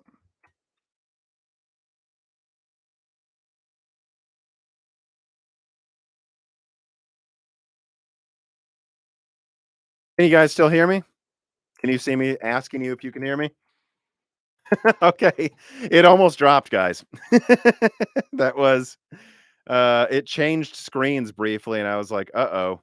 You probably guys just saw on camera me make a crazy face, didn't you? All right. Anyways, I got another 10 minutes. That's hilarious. The screen went away and I reopened it and it didn't drop somehow. So, all right, let me continue the questions. That's hilarious. All right, DeFi, but that was my rant on Lovelace, anyways. So let me just finish this up before something else bad happens. D5K11 writes in and he says, "Can a motherboard from 2014 or 2015 support a 4090? My friend will, well, so it has PCIe 3.0. My friend will be doing a full upgrade to a more modern board in a few months. Well, you can get the 4090 now, dude. Look, there's going to be some games straight up with PCIe 3.0 where I think that 4090 will be bottlenecked by like 20%. But most games, it won't be an issue. Don't be afraid. Get the 4090 now if you want to treat yourself and just get a Zen 4 or Raptor Lake system in a couple months. It's fine. Ugh. All right. Let me continue the questions. Chuck Mather gives me a tip. Thank you. Moore's Law is dead. Sorry to hear about the passing of your law. Very funny. Anyway, any comment on the doubt out there towards your claim that Intel is getting out of the discrete GPU business? No, I mean, no, nothing. I mean, the only thing I would add about what I've said about Intel Arc cancellation, which I guess let me put a timestamp to this, is anyone who doubts anything I'm saying needs to be able to read and hear and watch my video. Because if you actually watch what I said, I have nothing to change. I said Intel discrete arc is effectively canceled. That does not mean the Alchemist cards they made in quarter 1 aren't going to go on the market. I never said that. Never said that in the video. I said they're going to do a weird launch by October, dump them into OEM. That's going to be it with Alchemist. As far as I'm hearing, I guess all I can say is when it comes to AXG, d d there are some things I can't say that they're saying about Battle Mage, but, like, no, it's like they have axed high-end Celestials on life support, and they keep moving teams over to new projects right now. Intel was never gonna just come out and be like, "We're canceling Arc," and I said that in the video. Of course they're not. Like, I don't think so. So, what I think they're gonna do is try to get rid of Alchemist, do the best they can, put on a smile, and dump it in October, And then they're going to like maybe have like one low end laptop card for Battle Mage next year, or actually be like the end of next year if they decide to even make that come out. And it's honestly, it's 50-50 if anything comes out for Battle Mage at this point. And then Celestial seems very worrisome. So, no, I have nothing to say. If you were hoping for some big arc refresh next year and some big Battle Mage lineup at the end of the year, no, I have nothing to change about what I've said. And I just anyone who doubts what I've said needs to needs to like, dude, they're doing a paper launch on the 4090 launch day. They're trying to make you forget this is even happening. No. Like this is not good. And frankly, it's so late it doesn't even matter. And this market is so screwed up. If they actually tried to do a high-end battle mage launch next year, it'd be financial suicide. Mix ET writes in and he says, now that you're a decent sized content creator, do you get sampled by the big three or AIBs? No. I can get some people, maybe AIBs eventually, to send me stuff every now and then. But you guys got to understand that I am critical of these companies. And it's because I am not one of these journalists that just does free guerrilla marketing for Intel and like ats them and like is just a free marketing wing. I'm critical of these companies, and I would think that people who do content like this, your job is to have a not a mean relationship, but a semi adversarial relationship with these companies because these companies are not your friends. I love their products. I wish the best for the individuals working at the companies, and I only want good things. I want RDNA 3 to be as powerful as it can be. I want the 4090 to be as powerful as it can be because I want to buy one. You know, you're talking to a 3090 owner. I love these products. I cherish these products. But at the end of the day, my job is not to watch one company lie and lie and lie and lie and lie, and then just try to find ways to do mental gymnastics and defend them on Twitter. And it's just gross to watch people do that because it's like, who are you defending? I'm here to just report what I see. And these companies don't like that because I'm going to be honest. I feel like Nvidia and especially Intel has done a good job of like neutering journalists, like making them so they're effectively just marketing wing at this point. And they don't like that I don't play ball. So no, I mean, if I ever had to, I could send DMs of conversations I've had with, well, people pretty high up at Intel, AMD. I've talked to them and I'm friendly with some of them, but officially their marketing sides are never going to want to work with me. And so, no, I don't think they'll be sending me anything. I even doubt AIBs will, because I think they blacklisted me because I don't play nice with them. So it is what it is, right? Uh, and I just don't see a point in like trying to be overly nice and swallow marketing BS to see if I can get a free graphics card for a review. Because frankly, I don't know. I don't want to get into it any more than saying that. That's just not the type of content I've decided to do. These companies don't like it. I mean, and you see it from all of them, right? Like I've seen Sony blacklist a channel for being critical, Microsoft blacklist channels, Nintendo blacklist tons of channels. Like it's just what these companies do, and I've made my decision on the type of content I'm gonna do. No, I do not think they will be sending me free stuff. Um, any updates for RDNA 3 pricing from Judah? I've already talked about that. All right, Billy Mays writes in. Oh, look at that.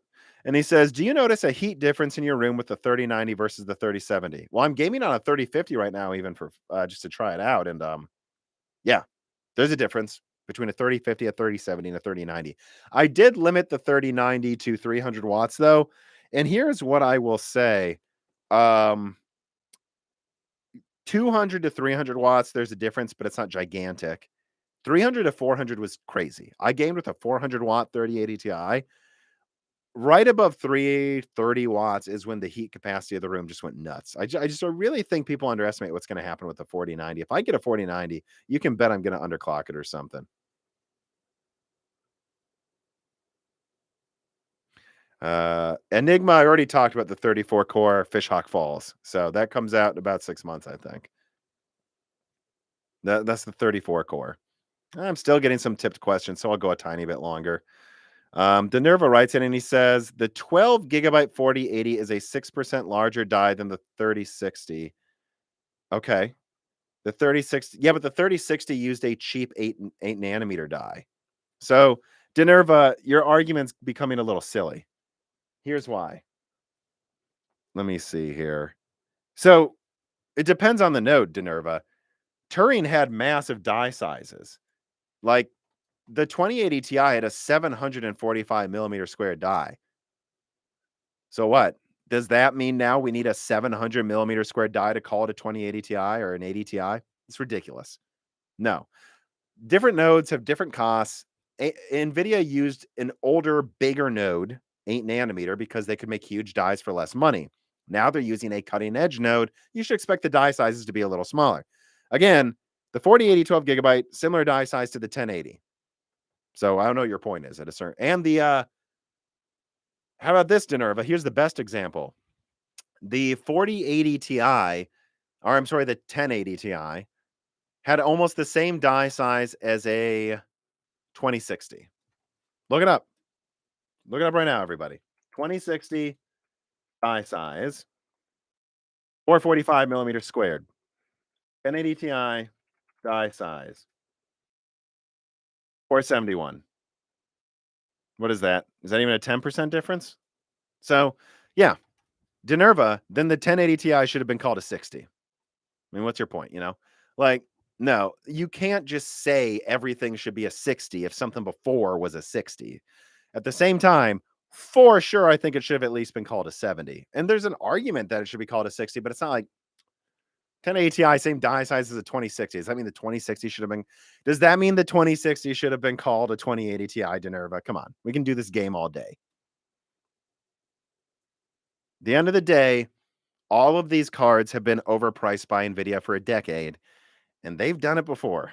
That's all my point is. I'm not defending Nvidia. I'm saying they've done it before. They're just doing it twice as bad now. They've done it before, but this is the worst time. Thomas Leo writes in, he says, it was nice to see Jensen Wang gave Moore's Law is Dead a shout out during the 4090 announcement. Hey, Tom, maybe you can clip that as your intro. Yeah, maybe I can. I do appreciate Jensen Wang backing up my channel. If only he would not milk this market so hard. Do I have any questions left I haven't gotten to? I do. All right. Alex writes in. Gaming Q, as always, says, I seem to remember that you said when Cyberpunk was out, it was a disastrous launch, but the recent news that the Netflix anime series is doing incredibly well and shooting up the game's popularity to the top 10 games on Steam. Do you think, let's see this. What do you think about that? And do you think you'll ever get around to playing it? I think I'll play it eventually. They just put a real bad taste in my mouth with like how they lied with their reviews and like pushed reviewers. Although honestly, with the Cyberpunk launch, my biggest problem is how reviewers handled it. Like reviewers agreed to do reviews for Cyberpunk without showing any gameplay. I think that's reviewers. See, this is my problem. The press has completely dropped the ball. Like, yeah, so I don't know. I'll get around to playing it eventually. I just had a problem doing that with how those reviews were handled. Sarcastro writes in and he says, how are you and Reese after the bear, shark, or T-Rex attack mutilated you guys? Oh, we're fine. I've already talked about that. Alex writes in again. I still have on my VR media PC a 980 Ti hooked up to a 4K TV. I have a good laugh when I looked up its performance versus the 3050. Yep, it's about a 3050. I know. Isn't that funny? A 980 Ti. What's the oldest GPU you or Dan still have and use? Oh, easy. Oldest GPU I have is a GTX 580 3 gigabyte. GTX 580. This was one of the last cards Nvidia actually gave you the best die is the 80, by the way, on that subject. I also have a 660 OEM 3 gigabyte and a 564 gigabyte that I use to pull out every now and then to test if games still work on old graphics cards. But I don't really use them for anything but that. And it's also like a last ditch. If everything broke, I could use the 560 for work a little bit. But even I actually have a 3050 now as my backup card just to make sure if anything went wrong, I could just throw that into this system or my Alder Lake system and get working. All right, that is all of the Patreon submitted questions.